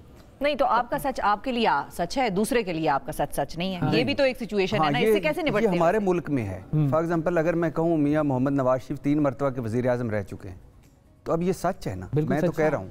अब अगर किसी को नहीं अच्छा लगता तो ना लगे। नहीं, एक वो सच है कि अदालत ने कन्विक्ट कर दिया, लेकिन मियां साहब चोर नहीं है, तो एक ये भी सच है। नहीं वो तो मैं एवनफील्ड मेरा है, सरे महल मेरा है, सब आपका, उमरा मेरा है, ये मेरा है। मैंने तो इनको वैसे रखा हुआ है, पिंड में नहीं होता जब डेरे से मज़ारे रखते, तो मैंने तो इनको रखा हुआ है, ये मेरे हैं। वो सच बोलते हैं, उनका तो कुछ भी नहीं, कुछ भी नहीं। तो दरियों पे सोते हैं, खाना 2 टाइम का इनके पास होता नहीं है, डॉक्टर नील आर्मस्ट्रांग नहीं है, वो तो हकीम से दवाइयाँ खाते हैं। बिल्कुल। तो ये मजे में ये सारे मेरे हैं, मैं ये सब नहीं है। मेरी तो उनकी तो कोई जायदाद ही नहीं है, कहा नहीं था। ऐसा कैसे? नहीं वो तो उन्होंने कहा था ना, मेरा तो पाकिस्तान में, दुनिया भर में क्या पाकिस्तान में क्या, अगले पौने अरब के एहसास से जमा करा, उस पे भी डोंगरे बस रहे थे। वाह वाह वाह वाह। अभी गाड़ी गिफ्ट हुई है, वो गाड़ी वाली जो है खबर सही है वैसे, पता नहीं। नहीं एक मुझे लगा था, वो खैर उनका जाती मामला है, मगर मुझे एक दुख होता है। नहीं लेकिन असासा नहीं है ना सर, असासा कोई नहीं है, लेकिन गाड़ी कहीं पर ये भी आ रहा है कि वो शायद खबर सही नहीं, जाली हो सकती है। बिल्कुल। जेलसी क्यों आ गई गाड़ी में? गाड़ी खरीदने की कोशिश कर रही है, काफी मैं सर कर रही हूं कोशिश, किस पे रीच से निकल रही है गाड़ी। जुनेद सफदर पे है कि गाड़ी पे? गाड़ी पे। अब आप देखें ना कि फॉर एग्जांपल कई हैं, 2 मुल्कों में शादियां चली। अच्छा। और जब वो बाहर निकलते हैं पक्का मुंह करके, महंगाई, गुर्बत, गरीब, और फिर आगे गरीब नारे भी मार रहे होते हैं, ये हमारा मसीहा है। बिल्कुल। और 25,000 कनाल पे लेकिन अच्छा भट्टी साहब, वैसे एक सवाल है, एक आम सवाल है, आवाम से ज़्यादा पता होता है सहाफ़ी को, और आप जैसे सहाफ़ी जो लोगों से भी मिल रहा है, बात भी कर रहा है, क्या हो रहा है अरबाब इख्तियार के ऐवानों में, दफ्तरों में क्या हो रहा है, ब्यूरोक्रेसी क्या करी वगैरह वगैरह, आपको बहुत बेहतर पता होता है एक आम आदमी से। उसको सिर्फ महंगाई नजर आ रही है ना, पेट्रोल की कीमत 4 रुपए बढ़ गई, आपको पीछे का पस मंजर भी पता चल रहा है कि भाई क्यों बढ़ी, कैसे बढ़ी, इतनी बढ़ाने की वजह क्या थी वगैरह वगैरह। फ्रस्ट्रेशन होती है आपको? बहुत ज़्यादा। अच्छा, फॉर एग्जांपल मुझे इस वजह से नहीं होती कि फॉर एग्जांपल तहरीक इंसाफ मुझे डिसलाइक करती है, नून लीग मुझे पसंद नहीं करती, पीपल्स पार्टी मुझे अच्छा नहीं समझते, कोई कहता है तू भौंक रहा है, कोई कहता है तू घटिया है, कोई कहता है तू फलाना है। दुख उस वक्त होता है कि जिन लोगों के लिए मैं लड़ता हूँ सुबह से शाम तक, मैंने कहा ना, मैंने रेड़ियाँ लगाई, सब्जियाँ बेची, झाड़ू फेरे, इस्लामाबाद में CDA सराय में 20 रुपए चारपाई पे देकर पहले दिन में आके सोया था इस्लामाबाद में, यानी ये। और उसके बाद अल्लाह ने इतना कुछ दिया, यानी इस्लामाबाद में घर, गाड़ियाँ, बैंक बैलेंस, पता नहीं कहाँ से आ गया। बिलीव मी, खुदा की कसम पता नहीं कहाँ से आ गया, मुझे नहीं पता, सोए सोए सोए सोए। लेकिन उसके बावजूद जिन लोगों के लिए मैं लड़ता हूँ, जो मेरा, जो मैं फील करता हूँ, वो लोग जब कहते हैं ना, वो किसी की पार्टी का ले कहते हैं पैराशूटर, फौज का आदमी, एजेंसियों ये तो है ना, बस जो मुखालिफ हमें नहीं लगता और अच्छा उसको ये सहाफ़ी नहीं है। यानी उस वक्त मुझे लगता है कि ये मैं किसके लिए। फिर मुझे वो आता है कि एक मरना है, एक दिन कब्र में मैंने अपनी जाना है। बिल्कुल। तो अल्लाह जब मुझसे पूछेगा तो मैं कहूँगा कि ईमान की दूसरी किस्म पे था, मुंह से बुरा कहता था, हाथ से नहीं रोक सकता था। सही है। अच्छा, अब ये जो हुकूमत को रोकने के लिए जो पर तोल रहे हैं, आपको क्या लगता है ये कुछ रोक पाएंगे, हुकूमत को गिरा पाएंगे? बातें तो बड़ी बड़ी हैं कि हम मार्च करेंगे और हिला के रख देंगे और ख़त्म कर देंगे इस पूरे मामले को। ये है वो है, हमारे पिंड में कहते हैं फोकला जवान, यानी अंदर से कुछ नहीं, ऊपर से बड़ा, ये फोकले जवान है और चले हुए कारतूस है। और दूसरी बात ये है कि पहला 3.5 सालों में पहला मरहला था इनका आल बचाओ, माल बचाओ, खाल बचाओ। अब दूसरा है मिट्टी पाओ, जुगाड़ लगाओ, इक़्तिदार में आओ। तो अब उस पे चले हुए हैं। तो लेकिन अगली मर्तबा इक़्तिदार में आ पाएंगे ये यहाँ? क्योंकि हाँ, हमारे मुल्क अब जो हालात हैं इस तरह की महंगाई के, मुझे तो नहीं लगता कि इमरान खान साहब को वोट देंगे लोग। हमारे मुल्क में बड़ा टैलेंट है, बड़ा टैलेंट है। इमरान खान साहब की गवर्नेंस छोड़ दें, नहीं गवर्नेंस भी कैसे छोड़ दें? बुज़दार साहब की तो सरकार जो है वो तो सारे चीफ वज़ीर आला से आगे निकल गई है। हाँ, अब देखें ये सर, जिस मुल्क में इस तरह के जाली और नकली सर्वे आ जाए, हाँ, और इस टाइम पर महमूद खान KPK में अपने गढ़ और घर में हारा है, उसको हम साईं उस्मान बुज़दार प्लस कहते हैं। अच्छा, वो गढ़ और घर में हारा है और नंबर 2 पे। अजीब बात है। और इस कौम को और उस सर्वे बनाने वाले को मैं सलाम करता हूँ। कन्विक्टेड मुजरम मफरूर नवाज शरीफ, उसको लीडर बनाकर नंबर 1 पे रखा है। यानी कोई अखलाकी कदर नहीं हमारी। जब ये सुप्रीम कोर्ट बार ने बुलाया ना, वो तकरीर करवाई, तो मैंने एक सवाल पूछा, यार आप तो कानून के रखवाले, हाँ, बिल्कुल, आप हमें कानून सिखाते हैं कि कानून क्या होता है। मैं फंस जाऊं किसी में, मैं आपको वकील करता हूं कि मेरा मुकदमा लड़ो। यार आप इस अवाम का मुकदमा नहीं लड़ते, आप उनको बुला लेते हैं कि जिसको आपकी अदालत कह रही कि तस्दीक करके गया, झूठ बोल के गया, चीट करके गया, तो उसको बुला लेते हैं। यार ये कहीं तो रुक जाओ, कहीं, हाँ, कोई तो लिमिट होती है। लाइन क्रॉस करो ना, लाइन कदमों पे खड़े हो जाओ। अच्छा, फिर इधर से ये हमारे फोन कॉल्स आ गई थी, तो हम तो हाल गए, फीडर बच्चे मेरा दिल करता है एक फीडर दूं सारों को, पियो बच्चों, प्यारे बच्चों, और कंबल में आपके लगाता हूँ, एसी का ज्यादा तो नहीं है, प्यारे बच्चे, धूप तो नहीं लग रही। यार मर जाओ, इस छोड़ दो बिजनेस, आओ मेरे साथ कोई बिजनेस करते हैं, प्रॉपर्टी का काम करते हैं, मिलके कोई पैसे कमाते हैं, फाइलें बेचते हैं इधर उधर। क्या कर रहे हो? जमहूरियत की जंग लड़नी है, छिबल बालबा जस्ती बहुत जमहूरियत तो भट्टी साहब, अब तो सदारती निजाम के कुछ चर्चे वर्चे चल रहे हैं आजकल। दुआ करो कि अल्लाह करे। अच्छा, एक तो ये है कि ये मुझे कहते हैं जमहूरियत पे बात ना करना, पार्लियामेंट तो सुकून मिलेगा आपको अगर वो पार्लियामेंट में कुछ कहा तो। 34-35 मरतबा नवाज शरीफ साहब लंदन गए, 33 मरतबा पार्लियामेंट आए 4 सालों में। इस पार्लियामेंट के वो रजा रबानी साहब जो है ना, वो दुखी होकर ना रिजाइन देने चले गए कि मियां मोहम्मद नवाज शरीफ साहब सेनेट में नहीं आते। 6 महीना काबीना के 84-80 से ज़्यादा कमेटियों के सरबराह इसाक डार थे, सारी उनके हवाले हुकूमत की होती। और आप इब्ने बतूता अल बेरूनी बन के ना मुल्क दर मुल्क फिर रहे थे, मुल्क दर मुल्क फिर रहे थे, 100 दौरे, और पता नहीं कितने लोगों को साथ ले गए, कुछ हज़ार। बिल्कुल। अच्छा, वो कहते हैं, कल एहसन इकबाल कह रहे थे जमहूरी कुव्वतों को। एहसन इकबाल साहब, मुझे एक जमहूरी आदमी दिखा दें इस मुल्क में, इमरान खान समेत, एक जमहूरियत जो असूल, मंतक और इखलाकियात पर खड़ा हो। यार वो कैनेडियन वजीर आजम का कल घर देखा, 1 कनाल का घर है उसका मॉन्ट्रियल में, 25,000 कनाल, 300 कनाल बनी गाला, बिलावल हाउस बड़े बड़े। अच्छा, मुल्क की इदारे जमीन पे इनके सोना उगल रहे हैं, कहां से? अच्छा, बिलावल अगर बेनज़ीर का बेटा ना होता तो क्या होता? बिल्कुल मेरे साथ बैठता नौकरी की सरकारी के लिए, हम दोनों फेल हो जाते हैं। तो ये तो एक वो जो लेगेसी चलती आ रही है खानदान। मरियम नवाज साहबा का क्या है, क्या कोई क्वालिफिकेशन, कितनी स्ट्रगल है। मेडिकल कॉलेज में तो होती। हाँ, वो यास्मीन राशिद ने स्टोरी सुनाई कि किस तरह मेडिकल कॉलेज में, खैर वो छोड़ दें, वो पर्सनल हो जाता है, लेकिन क्या इनकी क्वालिफिकेशन है कि ये अब अगली वजीर आज़म, पहले हैंडसम आया, अब गॉर्जियस, वो जॉर्जियस होता है, गॉर्जियस, वो गॉर्जियस आ जाएगा। यानी हम इसमें फंसे रहेंगे। तो अगली दफा हैंडसम रहेंगे या नहीं रहेंगे, आपको क्या लगता है? डिफिकल्ट है। एक हम थैंकलेस कौम है। हाँ। इमरान खान से बेहतर अपोजिशन लीडर मैंने अपनी जिंदगी में ना देखा है ना सुना है। अपोजिशन में रहना आसान डरता नहीं है, हाँ। थकता नहीं है, मुस्तकिल मिजाज है, जाती तौर पे चूंकि उसके ज़हन में पुर्जे नहीं, पर्स ही जेब में कोई नहीं, कोई पता ही कोई नहीं, हाँ। पैसा भी कमाया जा सकता है या किया जाता, लेकिन उसके इर्द गिर्द left right governance, performance, mismanagement, और फिर उनका यू टर्न, फिर उनकी कन्फ्यूजन अपने हवाले से, फिर ना तजर्बाकारी, हाँ। बहुत सारी चीज़ें उनको है। लेकिन इमरान खान अगर होता ना कहीं और बाहर होता, जहाँ इस्टेब्लिशमेंट नीचे सेट होती है, देखो ट्रम्प भी तो भुगता गया, बिल्कुल। तो इमरान ट्रम्प से तो बहुत अच्छा लगे, दोनों बहुत कॉमन है, हाँ, लेकिन फिर भी बहुत तो बहुत बेहतर है। यस, तो वहाँ ये चल जाता है, यहाँ हमारे, और फिर ये माफियाज हैं, हाँ। सिसिलियन माफियाज, गॉड फादर, ये नहीं टिकने देंगे। ये रेलिवेंट रहने के लिए कैसे जुगाड़ लगाते हैं, हाँ, और कैसे साथ करते हैं, तो इसलिए पाकिस्तान का सबसे बड़ा मसला कौन सा है आपके ख्याल में? पाकिस्तान का सबसे बड़ा मसला अवाम। माजरत के साथ, मैं माजरत के साथ, क्योंकि मैं खुद उन लोगों में से हूँ। हम भी अवाम ही हैं, बिल्कुल। हम 4 साल की ज़ैनब हमसे महफूज नहीं। मुर्दा अंतड़ियों के हम घी बनाते हैं, बिल्कुल। और ऊपर इसको आगे बढ़ाने से पहले रसूलुल्लाह सल्लल्लाहु अलैहि वसल्लम की हदीस है, या एक अरबी सेंग है, मैं माजरत चाहता हूँ मुझे इसके बारे में, तो वो है कि जैसे आमाल वैसे अमाल, मतलब जैसी कौम वैसे हुक्मरान, बिल्कुल। मतलब जैसे मुंह वैसी चपेड़, मतलब जैसा थोबड़ा वैसा थप्पड़। रियासत मदीना के दाहिए इमरान खान। अच्छा, एक वो तो आपने सुना है ना, हज़रत उमर रज़ी अल्लाह ताला ने कहा कि रियासत मदीना में एक फरात के नर कुत्ता भी, तो मैं उसका भी जिम्मेदार हूँ। मैं सानिया साहिवाल से सानिया मरी तक कौन जिम्मा लेता है, बिल्कुल। अच्छा, इसको छोड़ दें। हज़रत अबू बकर सिद्दीक़ खलीफा बनते हैं, कपड़ा बेचा करते थे, खलीफा बने तो कपड़ा उठा के चल पड़े।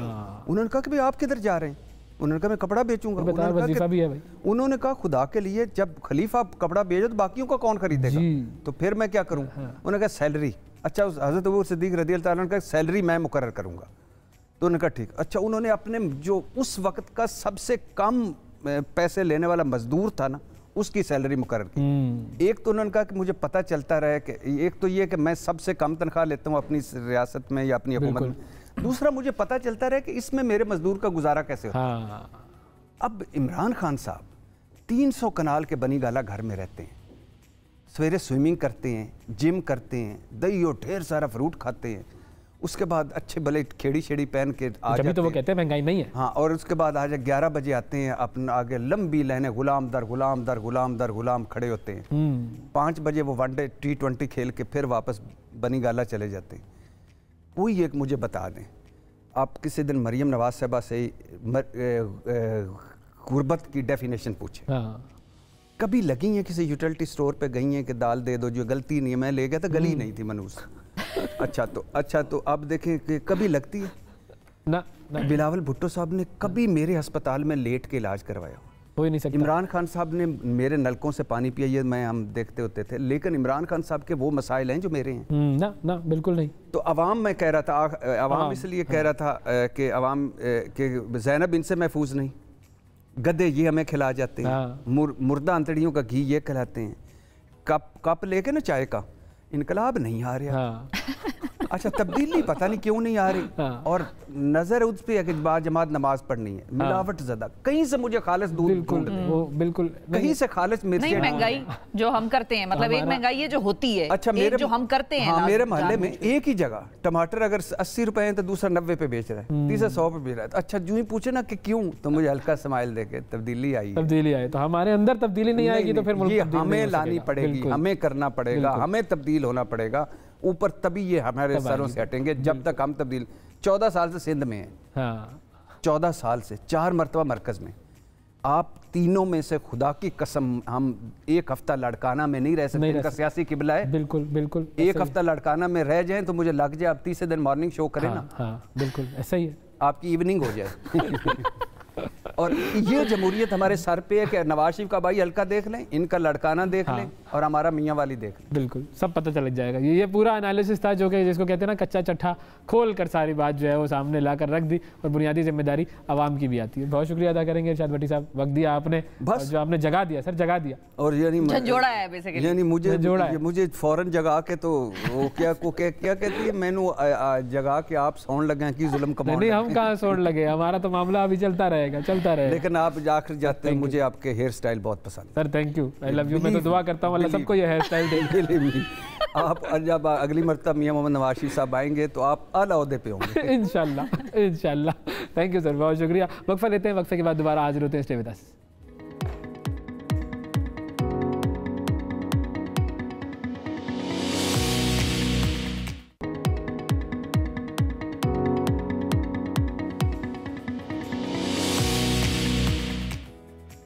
Welcome back to the programme. नाजरीन, कैंसर के हवाले से हमने बात करनी है। हमारा लाइफस्टाइल, हमारी खुराक, बहुत कुछ हमारी ज़िंदगी में ऐसा हो रहा है जो हम समझते हैं कि शायद कैंसर से बचा रहा है, लेकिन वो असल में हमें कैंसर की तरफ धकेल रहा है। दुनिया में रिसर्चेस हो रही हैं कि पहले जिस ज़माने में जब कैंसर नया नया आया था उस वक्त कितने केसेस सालाना आते थे, और अब दुनिया में जहाँ पर हर किस्म की फूड सप्लीमेंट्स मौजूद हैं, जिम्स हैं, ज़बरदस्त लाइफस्टाइल हम समझते हैं लोग वहाँ पर अपना रखे हुए हैं, उन ममालिक में कैंसर की क्या सूरत हाल है, इस पर हमने करनी है आज ख़ास तौर पर बात। जी बिल्कुल, और हमारे साथ मौजूद हैं ऑन्कोलॉजिस्ट डॉक्टर मोहम्मद मुनीब खान साहब। अस्सलाम वालेकुम सर। अस्सलाम। सर, ये कैंसर नाम तो वैसे ही सुनता है इंसान डर जाता है, और जाहिर है जो हम खबरें सुनते हैं या जब हम हॉस्पिटल्स की सूरत हाल देखते हैं तो कैंसर का तो सिलसिला यही है कि भाई ये तो लाइलाज है, और जिसको कैंसर हो गया वो सिर्फ और सिर्फ मौत के मुँह में। लेकिन कैंसर होता किस तरीके से है और कैसे बचना है इससे, इस पर हमें ज़रा थोड़ा सा गाइड कीजिए। कैंसर असल में हमारे जिस्म के ही खलिए, जिस्म का हिस्सा है जो बगावत पर उकसा दिए गए और वो करप्ट हो गए हैं। वो धड़ाधड़ सब ग़ज़ाइयत, पानी, हर किस्म की न्यूट्रिशन खुद ही खाए जाते हैं और बाकी तमाम जिस्म के हिस्सों को उनसे महरूम कर देते हैं। तो ये किस्म का बिगाड़ है, एक एनार्की है जिस्म के अंदर, और इसकी बहुत सी वजूहत हैं। कुछ अंदरूनी है, कुछ बैरूनी है, जिनकी वजह से ये बीमारी पैदा होती है। लेकिन इसको रोका जा सकता है और इसका सदेबाब करना मुमकिन है। आपने कहा कि कैंसर का इलाज है और ये एक मौत का डेथ सर्टिफिकेट है, बिल्कुल ऐसी बात नहीं है। इनफैक्ट मैं ये कहूँगा कि बाकी बीमारियों की निस्बत कैंसर में मुकम्मल शिफा के चांसेस बहुत ज़्यादा है। अच्छा, मसलन ज़ियादतीस है, डायबिटीज़ है, अगर हो जाए तो आप उसको मुकम्मल तौर पे ख़त्म नहीं कर सकते। जब तक दवाइयाँ लेंगे कंट्रोल में रहेगा। यही चीज़ है हाइपरटेंशन, बुलंद फिशार खून के साथ और दिल के अमराज के साथ। लेकिन कैंसर की कई इकसाम ऐसी हैं जिनको 90% से ज़्यादा जड़ से ख़त्म किया जा सकता है, जिस तरह टेस्टिकुलर कैंसर है, खसियों का कैंसर, हॉजकिन लिम्फोमा है। इसी तरह प्रोस्टेट और ब्रेस्ट कैंसर और दीगर कैंसर अगर इब्तदाई मराहिल में पकड़े जाए तो 90% के करीब मुकम्मल जड़ से ख़त्म कर सकते हैं। कौन सी ऐसी चीज़ें हैं जो कि हम कर रहे हैं अपनी ज़िंदगी में अच्छी समझ के, लेकिन वो हमें कैंसर की तरफ लेकर जा रही हैं? जनाब, इसमें हमारी खुराक का बहुत अमल दखल है। एक तो हम लोग आजकल जिस किस्म की खुराक खाते हैं उसकी वजह से कैंसर बढ़ता है। हमारी खुराक में ग्लूकोज और शुगर्स की तादाद बहुत ज़्यादा है। हमेशा से इंसानों के जिस्म के अंदर शुगर, ग्लूकोज, मीठा जो है वो किसी ख़ास मौके पे लिया जाता था, खुशी के मौके पे, हर वक्त नहीं लिया जाता। हम ज़्यादा खुश है ना, हम बहुत खुश। हम दिन में 3 बार ईद मनाते हैं और 6 दफ़ा दिवाली मनाते हैं। कभी आइसक्रीम खा रहे हैं, कभी चॉकलेट खा रहे हैं। हमें एक तो इस चीज़ पे कंट्रोल करना चाहिए। दूसरा, जो विटामिन्स हैं आपके फलों में, सब्जियों में, उनसे कैंसर के इम्कान कम होते हैं। सही है। लेकिन जब आप मसनूई विटामिन इस्तेमाल करते हैं बिला ज़रूरत, अगर आप गोलियां वगैरह, बिल्कुल, तो वो तो कहते हैं आप खाते रहें। जी नहीं, बिल्कुल नहीं, उनसे कैंसर के इम्कानात ज्यादा होते हैं। एक दफा डॉक्टर साहब ने कोई दिया था आयरन का प्लस फॉलिक एसिड, तो वो खाते रहे सारी जिंदगी। कंसल्टेंसी फी भी डॉक्टर साहब को दी थी और उन्होंने कहा था कि ये अच्छा होता है सेहत के लिए, तो आप खाते रहें ताहयात। इससे ज़्यादा ख़तरनाक बात है शिफा कि मैं और आप समझते हैं कि मल्टीविटामिन्स हम अपनी मर्ज़ी से खा रहे हैं। जी नहीं, हमें ज़बरदस्ती खिलाए जा रहे हैं। हमारे आटे में, हमारे तेल में, डालडे में, हर चीज़ में मल्टीविटामिन्स को फोर्टिफाई किया जा रहा है, डाले जा रहे हैं। नहीं तो लोग तो कहते हैं अगर फोर्टिफाइड आटा या फोर्टिफाइड मिल्क बच्चों का जिस तरह आता है वो ना हो तो फिर उनमें मजीद कमियां वाक़ई हो जाती हैं, मेल नरिशमेंट और ये सब सिलसिला हो जाता है। फिर इन कमियों को पूरा करने का तरीका है फल और सब्जियाँ, हमें उनसे दूर किया जाता है और फोर्टिफाइड चीज़ें देकर ये बताया जाता है कि इनसे सेहत बेहतर होगी। लेकिन 1992 से 1992 से लेके आज तक जितने भी तहकीकी ट्रायल्स हुए हैं उन सब में ये पता चला है कि इन फोर्टिफिकेशंस का कोई फ़ायदा नहीं। इजाफी मसनूई विटामिन लेने से ना तो दिल की बीमारियां कम हो रही हैं, ना फालिज के इम्कानात कम हो रहे हैं और कैंसर के इम्कानात बढ़ रहे हैं। अच्छा, और ये बड़ी ख़तरनाक चीज़ है और मैं ये समझता हूँ कि इस बात का इदराक करना बहुत ज़रूरी है और यही मिशन है मेरा और मेरे साथी डॉक्टरों का जो ज़्यादातर पाकिस्तानी हैं, इंग्लैंड में बेस्ड, कि हमने एक मिशन शुरू किया किलिंग कैंसर काइंडली के नाम से, जिसका मकसद ये है कि कैंसर को होने से पहले रोका जाए, प्रिवेंटिव और स्क्रीनिंग करके अगर हो भी तो उसको जल्दी पकड़ा जाए और जड़ से ख़त्म किया जाए।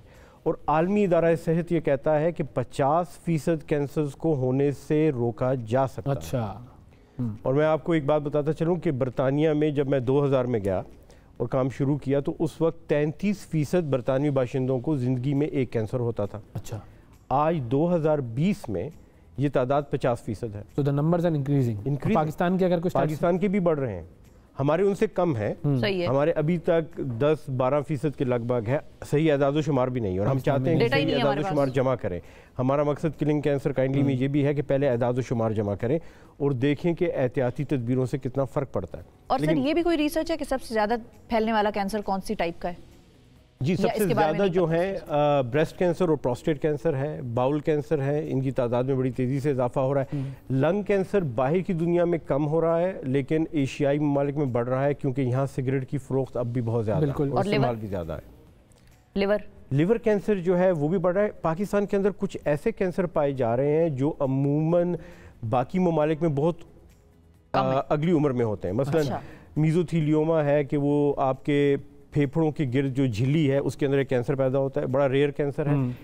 बाकी ममालिक में 60-70 की दिहाई में जाके लोगों को होता है, हमारे यहाँ 30 की दिहाई में औरतों में बहुत ज़्यादा हो रहा है। अच्छा, और इसके ऊपर भी हमारी टीम देख रही है, रिसर्च कर रही है और मेरी ख्वाहिश है कि इसके तदारक किया जाए और इसके असबाब को मालूम किया जाए कि ऐसा क्यों हो रहा है। तो फाइनली अगर हम इस चीज़ पर आएँ कि किलिंग कैंसर काइंडली जो आपकी किताब भी आने वाली है, लोगों को हम क्या 3 टिप्स दे सकते हैं कि जी अगर आपने कैंसर को काइंडली किल करना है तो क्या किया जाए? जनाब, पहली बात तो ये कि मसनूई चीज़ों से परहेज़ करें। सही, चाहे वो आपकी खुराक में है या आपके माहौल में है। कुदरती अजनास खाएं, आप फल और सब्जियां जिस कदर हो सकें इस्तेमाल करें। 5 फल सब्जियां खाना बहुत ज़रूरी है और मैं ये रिकमेंड करता हूँ कि आप अपना खाना खाने से पहले फल खाएं। ठीक है, क्योंकि हम पहले खाना खा लेते हैं, जिस्म के तमाम एंजाइम्स, तमाम केमिकल उसको हजम करने में लगे होते हैं, आखिर में हम फल ठूंस रहे होते हैं जिसका कोई फ़ायदा नहीं। और फल एंटीऑक्सीडेंट है, वो आपकी जहर को ख़त्म करते हैं। तो बेहतर है कि पहले आप फल खाइए फिर खाना, उसके बाद खाना खाइए कि खाने में अगर कोई जहरीले मवाद हैं, कोई ऐसे कार्सिनोजेंस हैं, कैंसर बनाने वाले मादे हैं, तो फल उनको न्यूट्रलाइज कर सकते हैं। ये पहली चीज़ हो गई। ये पहली चीज़ होगी। दूसरी चीज़ आपको बड़ी हैरत होगी कि बहुत रिसर्च के बाद ये पता चला है कि फास्टिंग, रोज़ा रखने से कैंसर के इम्कानात कम हो जाते हैं। और अगर कैंसर के मरीज़ों में भी रोज़ा रखवाया जाए तो कीमोथेरेपी ज़्यादा फ़ाल है, रेडियोथेरेपी ज़्यादा फ़ाल है और साइड इफ़ेक्ट कम है।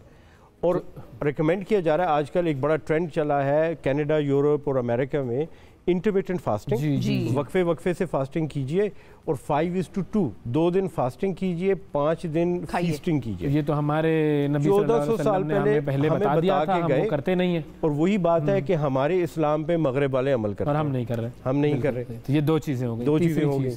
तीसरी चीज़ ये है कि आप अपने वज़न को कंट्रोल रखिए और उसके लिए सबसे मुनासिब बात यह है कि दिन में मुकर्रर वक्त पे खाना खाएं और हर वक्त जो हम चुगते रहते हैं इससे परहेज़ करें, वो ना करें। क्योंकि कैंसर 2 चीज़ों पे बढ़ता है। एक है ग्लूकोज, जितना ज़्यादा आप ग्लूकोज देंगे कैंसर के अंदर ग्लूकोज की अपटेक 10 गुना ज़्यादा है। अगर आपकी जिस्म के अंदर कुछ खलिए हैं कैंसर के और उनको ग्लूकोज मिलता है वो बढ़ते हैं। और यहाँ मैं ये आपको ज़रूर बताना चाहूँगा कि रोज़ाना हमारे जिस्म में, और ये बात मैं ज़रा एहतियात से कहूँगा कि लोग डर ना जाए, रोज़ाना हमारे जिस्म में कई 100 कैंसर के सेल पैदा होते हैं, 800 से 1000 के करीब हर इंसान में पैदा होते हैं रोज़ाना। लेकिन अच्छी खबर यह है कि हमारे जिस्म का जो दिफाई निज़ाम है वो इनको मुकम्मल तौर पे ख़त्म कर दे। बिल्कुल, और जो दिफाई निज़ाम है वो हमें ये जो आपने 3 टिप्स दी हैं उसको मजबूत करने में, बिल्कुल उसको हमने मजबूत करना है। बहुत शुक्रिया। और बहुत सी खुराक की चीज़ें जो हम इस्तेमाल करते हैं, मसलन मिर्च मसाला, इससे कैंसर कम होता है, मिर्चों से कम होता है। ओके। और कॉफ़ी से कम होता है। चाय का यह है कि अभी तक उसके बारे में कोई रिसर्च में हतमी बात नहीं आई। उसके अंदर केमिकल हैं कैंसर कम करने वाले, लेकिन मेरे ख्याल में जो हम दूध और चीनी का इजाफा करते हैं तो उसकी जो असर है वो तासीर ज़ायल हो जाती है। बहुत शुक्रिया अदा करेंगे डॉक्टर साहब, वक्त दिया आपने। नाज़रीन, कैंसर के हवाले से हमने आपको आगाही दी और जो मशवरे डॉक्टर साहब ने दिए हैं अब आपका काम है कि उन पर अमल कीजिए और कैंसर को काइंडली किल कर दीजिए। वक्फा लेते हैं, वक्फे के बाद दोबारा हाजिर होते हैं।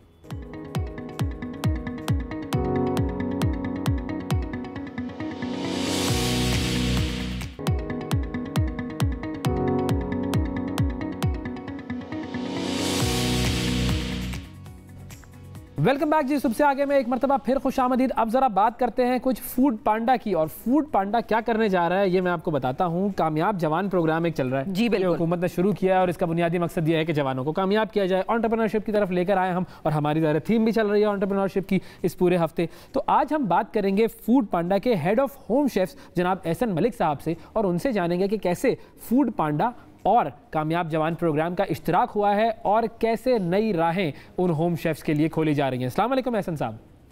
अस्सलाम वालेकुम जी। सबसे पहले तो आपका शुक्रिया प्रोग्राम में दावत देने का। यहाँ पे हम अपना बताते हैं आपको डिटेल्स इसकी प्रोग्राम की। जी सर बताइए, ये जो होम शेफ्स हैं, सबसे पहले तो अगर हमें इस चीज़ की तरफ आप थोड़ा सा गाइड करें कि होम शेफ्स कितने हैं इस वक्त पाकिस्तान में जो कि फूड पांडा के जरिए अपना घर चला रहे हैं। जी, तो हमारे पास इस वक्त 5000 से ज़ाहिद ऐसे होम शेफ्स हैं जो कि हमारे साथ रजिस्टर्ड हैं और वो डेली अपना बिजनेस हमारे साथ चला रहे होते हैं। हमारा विजन इस प्रोग्राम के पीछे है कि हम लोग 1 लाख से ज़ाहिद होम शेफ्स बिल्ड करें और उनको एक इज़्ज़तदार तरीके से रोज़गार कमाने का मौका फराहम करें। ग्रेट। तो अब ये जो कामयाब जवान प्रोग्राम है उसके साथ आप लोगों का जो एक कोलैबोरेशन हुआ है इसके बारे में बताइए प्लीज।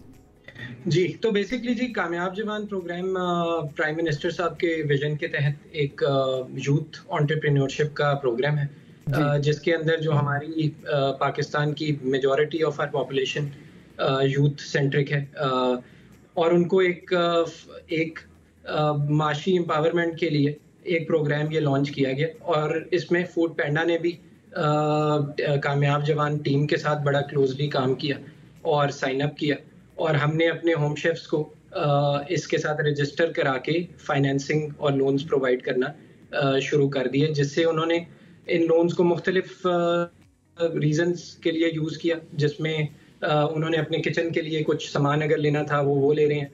कुछ ऐसे भी हमारे होम शेफ्स हैं जिन्होंने एक किचन के बाद मल्टीपल किचन्स भी खोले, एक्सपेंशन कर अमाउंट को यूज करते हैं। तो ऐसा जब अब ये जो होम शेफ्स का सारा कॉन्सेप्ट है ये लोगों को किस तरह से मदद फराहम करेगा? मतलब ये ऑफिसेज की तरफ ज्यादा इनका रुझान है या लोगों को जिन घरों में कुक्स नहीं होते या जो खवातीन काम करती हैं और वो खाना नहीं पका सकती उनको ज्यादा हेल्प करते हैं?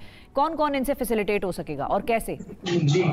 जी सो हमारे प्लेटफॉर्म के ऊपर फूड पांडा के ऊपर मुख्तलिफ किस्म के लोग इस बिज़नेस को चला रहे हैं। उसमें ख़वातीन भी हैं, उसमें बहुत से मर्द हज़रात भी हैं। कोविड के टाइम पे बहुत से ऐसे रेस्टोरेंट के शेफ्स भी थे जिनकी नौकरियां ले ऑफ हो गई क्योंकि बिज़नेस उस तरह से नहीं चल पा रहा था जैसे वो नॉर्मली चलता है। तो उन्होंने भी आके हमारे साथ पार्टनर किया, साइन अप किया और ये लोग फूड पांडा के ऊपर लाखों लोग एक दिन में विजिट करते हैं और इनको वही सारी विजिबिलिटी मिलती है जो हमारे रेस्टोरेंट्स को मिलती है और इसमें मुख्तलिफ तरह के लोग ऑर्डर कर रहे होते हैं। तो ऑफिस गोइंग लोग भी ऑर्डर करते हैं, घर से भी बहुत से लोग ऑर्डर कर रहे होते हैं। सो ये एक मिक्स होता है जो इनसे ऑर्डरिंग कर रहा होता है डेली बेसिस के ऊपर। सही। तो एहसन साहब ये बताइए कि अब ये जो कामयाब जवान प्रोग्राम के तहत आप लोगों का कोलैबोरेशन हुआ है, इसमें पार्टिसिपेट करना चाहे अगर कोई होम शेफ के तौर पर अपने आप को रजिस्टर करना चाहे तो क्या उसका एलिजिबिलिटी क्राइटेरिया है और प्रोसेस क्या है? बिल्कुल जी, ये एक बड़ा एक सिंपल और सीमलेस सा प्रोसेस है।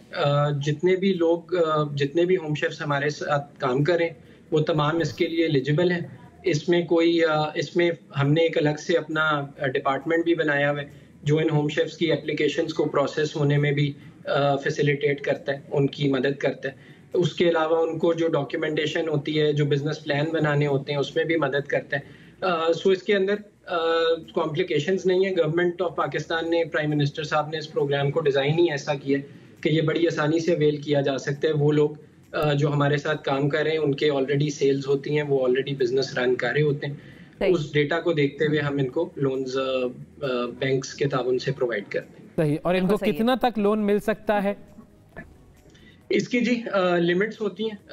तो अभी तो जो हम कोई तकरीबन 8 लोन्स ऑलरेडी डिसबर्स कर चुके हैं। उसमें 1 मिलियन से ऊपर के भी हमने लोन्स दिए हमारे होम शेफ्स को, और वो अपने किचन्स को इम्प्रूव करने में, उधर इक्विपमेंट को बेहतर करने में और अपनी सेल्स को ग्रो करने में इस पैसे को यूटिलाइज कर रहे हैं। अच्छा। सही है। और इनका जो क्राइटेरिया है वो क्या रिव्यू बेस्ड होगा कि कौन सा शेफ ज़्यादा अच्छा है? वो किस तरह से फीडबैक पता चलेगा इनके बारे में अगर मैंने कोई ऑर्डर करना है तो?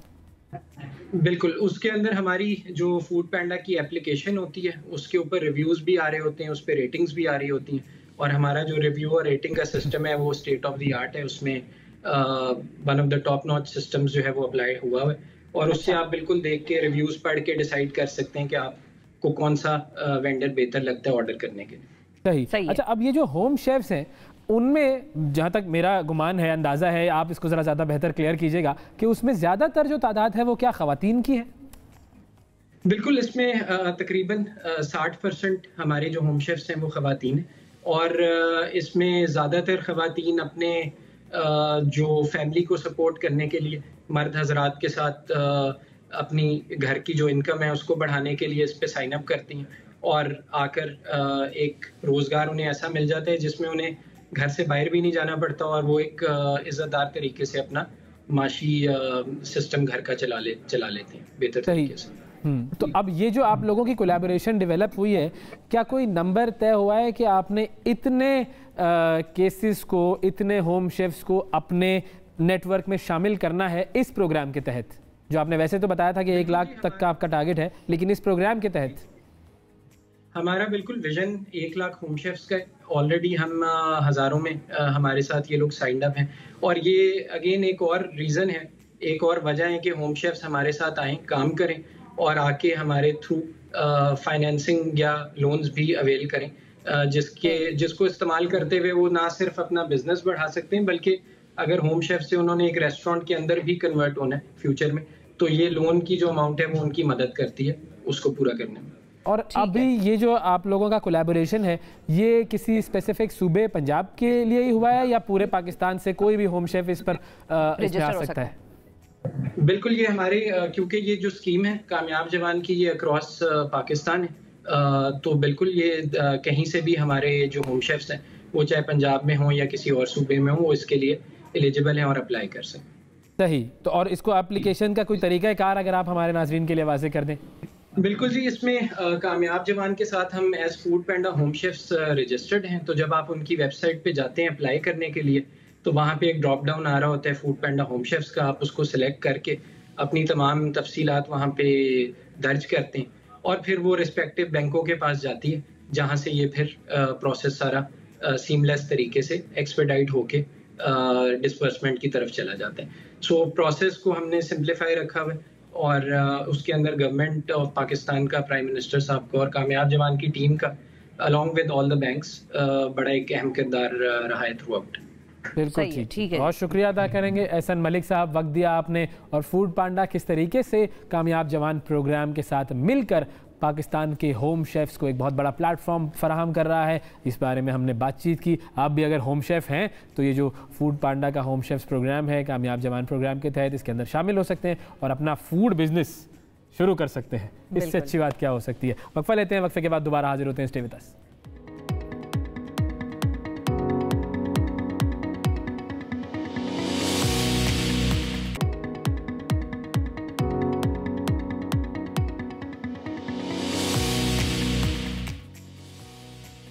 वेलकम बैक जी। सबसे आगे में एक मरतबा फिर खुशामदीद। जो बेल्ट मेरे पास मौजूद है, ये आपने अक्सर देखा होगा, बॉक्सिंग के मुकाबलों में जो चैंपियंस होते हैं वो ये बेल्ट पहनते हैं। मैं कोई बॉक्सिंग का चैंपियन नहीं हूँ, मुझे बॉक्सिंग के बारे में बहुत थोड़ी सी मालूमात है, लेकिन ये बेल्ट आज हमारे प्रोग्राम में क्यों है ये हम आपको बताते हैं। हम बात कर रहे हैं पाकिस्तान में बॉक्सिंग के फ़रोग़ के हवाले से, और एक बड़ा ही ज़बरदस्त मुकाबला होने जा रहा है पाकिस्तान में। हमारे साथ मौजूद हैं सैयद नुमान शाह, जो कि प्रेसिडेंट हैं पाकिस्तान प्रोफेशनल बॉक्सिंग लीग के और प्रेसिडेंट हैं अरेबियन सी टाइटल WBC के, और इनके साथ मौजूद हैं मिस्टर शानो प्लानर, जो कि स्पेन से आए हुए हैं, और ये हैं जी एम्बेसडर WBC के। अस्सलाम वालेकुम। वालेकुम अस्सलाम जी। Hello sir, how are you? Hello, अस्सलाम वालेकुम। वालेकुम अस्सलाम। So you are enjoying your stay in Pakistan? Yes. Great. Pakistan is my house. I feel good in this country. Lovely to know that. This is what Pakistanis have to offer. We make you feel good, and that is what we always try. Chano has been here for 6 years. In 6 years, many times. Okay. Yes, 7 years. 7 years. 7 years. फिर तो you are feeling at Pakistani home. now. We don't have to tell you that feel at home. Sir ये बताइए नुमान साहब कि जो boxing का जो professional boxing league शुरू कर रहे हैं, ये क्या है और इसका ख्याल कैसे आया? जी हाँ भाई, सबसे पहले thank you very much, you invited us to your show. World boxing council boxing का सबसे बड़ा इदारा है, जिसमें 167 कंट्रीज़ हैं जो बॉक्सिंग में पार्टिसिपेट करती हैं। हमने मरेशो सुलेमान, जो कि वर्ल्ड बॉक्सिंग काउंसिल के प्रेसिडेंट हैं, उनसे कई कन्वेंशंस में जाके ये आइडिया फ्लोट किया चानो प्लाना के साथ कि क्यों ना हम इस खिते में एक ये बेल्ट बनाए वर्ल्ड बॉक्सिंग काउंसिल की, क्योंकि यहाँ बॉक्सिंग इतनी फ़रोग़ इस वक्त नहीं की, और जब ये 16 ममालिक हम एक जोन बना देंगे, so the boxing is going to flourish over here. ये रीजन बनाया है 16 ममालिक का, उमर भाई रीजन बनाया है 16 ममालिक का, और इसमें क्योंकि पाकिस्तान एक ऐसा मुल्क है जिसमें आप देख लें पास्ट में बॉक्सिंग में we got people like Syed Hussain Shah who won bronze medal in Olympics, 5 gold medals उन्होंने लिए। तो इस किस्म के और बड़े हमारे बॉक्सर लहारी से शुरू होते हैं, और आज आप देख लें कि क्वेटा तक हमारे पास आ गए, वसीम जैसे नाम, और ऐसे कई हमारे नए बॉक्सर्स आ रहे हैं। तो पाकिस्तान के ऊपर फिर एक वोटिंग की गई, जिसमें इन्होंने 16 मुल्कों में पाकिस्तान को प्रेसिडेंसी दे दी, और आज ये बेल्ट जो है पहला मुकाबला पाकिस्तान और अफगानिस्तान का इसमें हो रहा है। क्या बात है, क्या बात है। So Plano, how is WBC supporting this whole initiative? The first, there are a problem in this area. There aren't a bell. Yes. And Mauricio Suleiman, president of WBC, so in this area there are good talents, and this area need his bell. And Mauricio make a bell especially for this area. For this region, yes. Yes, because WBC is in 167 countries. And now for Mauricio is very good that this gala, boxing gala, is in Pakistan. Okay. Pakistan, little by little, growing in boxing, and maybe in a few years, Pakistan will have a world champion. Yes, इंशाल्लाह। तो ये idea जब आया लोगों के सामने और ये रिवील हुआ कि ये क्या बेसिकली इसकी विजन है, लोगों का रिस्पांस कैसा मिल रहा है आप लोगों को? Brilliant, it's excellent. देखिए जी, सबसे पहले तो हमें ये बताना था बार वर्ल्ड बॉक्सिंग काउंसिल को कि ये जो खिता है इसके अंदर इसकी इम्पोर्टेंस है, पोटेंशियल है, और यहाँ से जिस तरह चानू ने कहा इंशाल्लाह वक्त में वर्ल्ड चैंपियंस निकलेंगे। दूसरा जो हमारा पाकिस्तान में आया, पाकिस्तान में आज से पहले एमेच्योर बॉक्सिंग थी।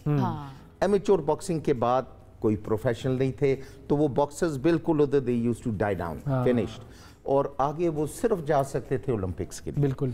फिर ओलंपिक्स में यही आपको जो नाम, ये भी था ना कि लर्निंग जो थी उस तरह से प्रोफेशनल लेवल की हो भी नहीं रही थी, ट्रेनिंग। Very well said. और इसके लिए तो पूरा एक आप ये समझे ना कि एक नक्शा बना है, जिसमें प्रोफेशनल कोचेस, इस वक्त आप देख लें तो बाहर से हमारे इंग्लैंड से प्रोफेशनल कोच मार्क भी आए हुए हैं, पीटर आए हुए हैं।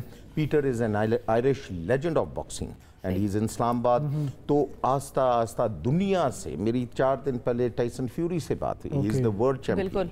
So all these the boxing world is now concentrating on Pakistan, और लोगों का इधर रुझान, आपको याद होगा, शायद आपको कम याद होगा, हमें तो बहुत याद है कि जब मोहम्मद अली की बॉक्सिंग होती थी तो ब्लैक एंड व्हाइट टीवी पे रात को 4 बजे हम उठते थे अपने वाले के लिए, सब मोहल्ला बैठा होता था। छोटा सा वक्फा लेते हैं, वक्फे के बाद दोबारा हाजिर होते हैं। स्टे विद अस।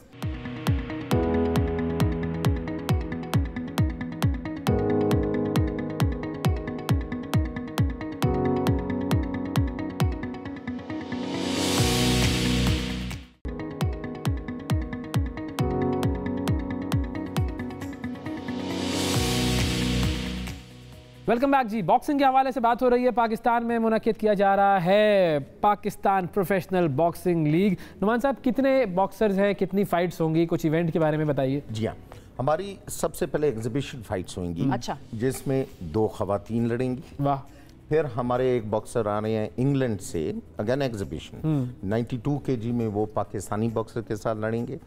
फिर कुवैत से एक आ रहे हैं 70 kg में, और वो हमारे पाकिस्तानी बॉक्सर के साथ लड़ेंगे। और ये जो 4 बॉक्सर्स हैं, ये 2 पाकिस्तानी और 2 खवातीन, इनका कौन कौन सा इलाका है पाकिस्तान में?